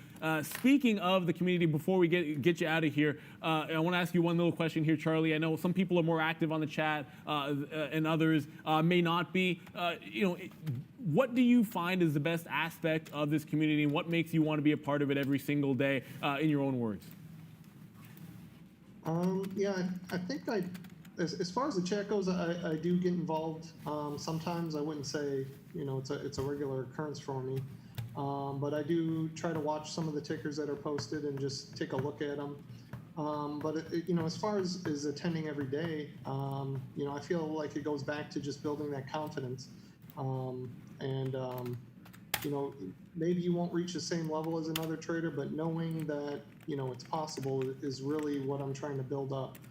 I'm trying to focus on my morning routines, making sure that my mental state's in a good position to be able to do good trades, and not give in to the fear of missing out, and not give in to other bad habits, and just try to stay cautious and learn as much as I can. And you guys are always mentioning something I haven't heard before. It feels like.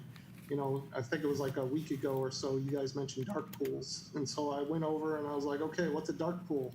And, I got to learn about that. So it's just picking up those small things that you're not even aware of and just trying to add to your knowledge and build off from it. Actually, you know what? As we say that, I know we're going to do a lot of topics that we cover. We have to talk about dark pools at some point, particularly for the strategy you're using on those dip buys. Some of those smaller stocks or those big-time runners, you will see a lot of liquidity on the dark pools, and you'll get these. If I can go to IDEX really, really quickly and sort of show you guys on the way upside here, a lot of these wicks to the downside that you might see off an open for these breakout plays, some of that volume at the bottom occurs on dark pools. So it can be tricky to get access to those fills if you don't have direct market access, and you'll wonder why it's hard for you to get shares. Sometimes that's going to be the case. Just a little bit of a piece of knowledge I wanted to drop there, specifically because it relates to your strategy there, Charlie, and we'll definitely try to expand on some of that knowledge as you guys let us know.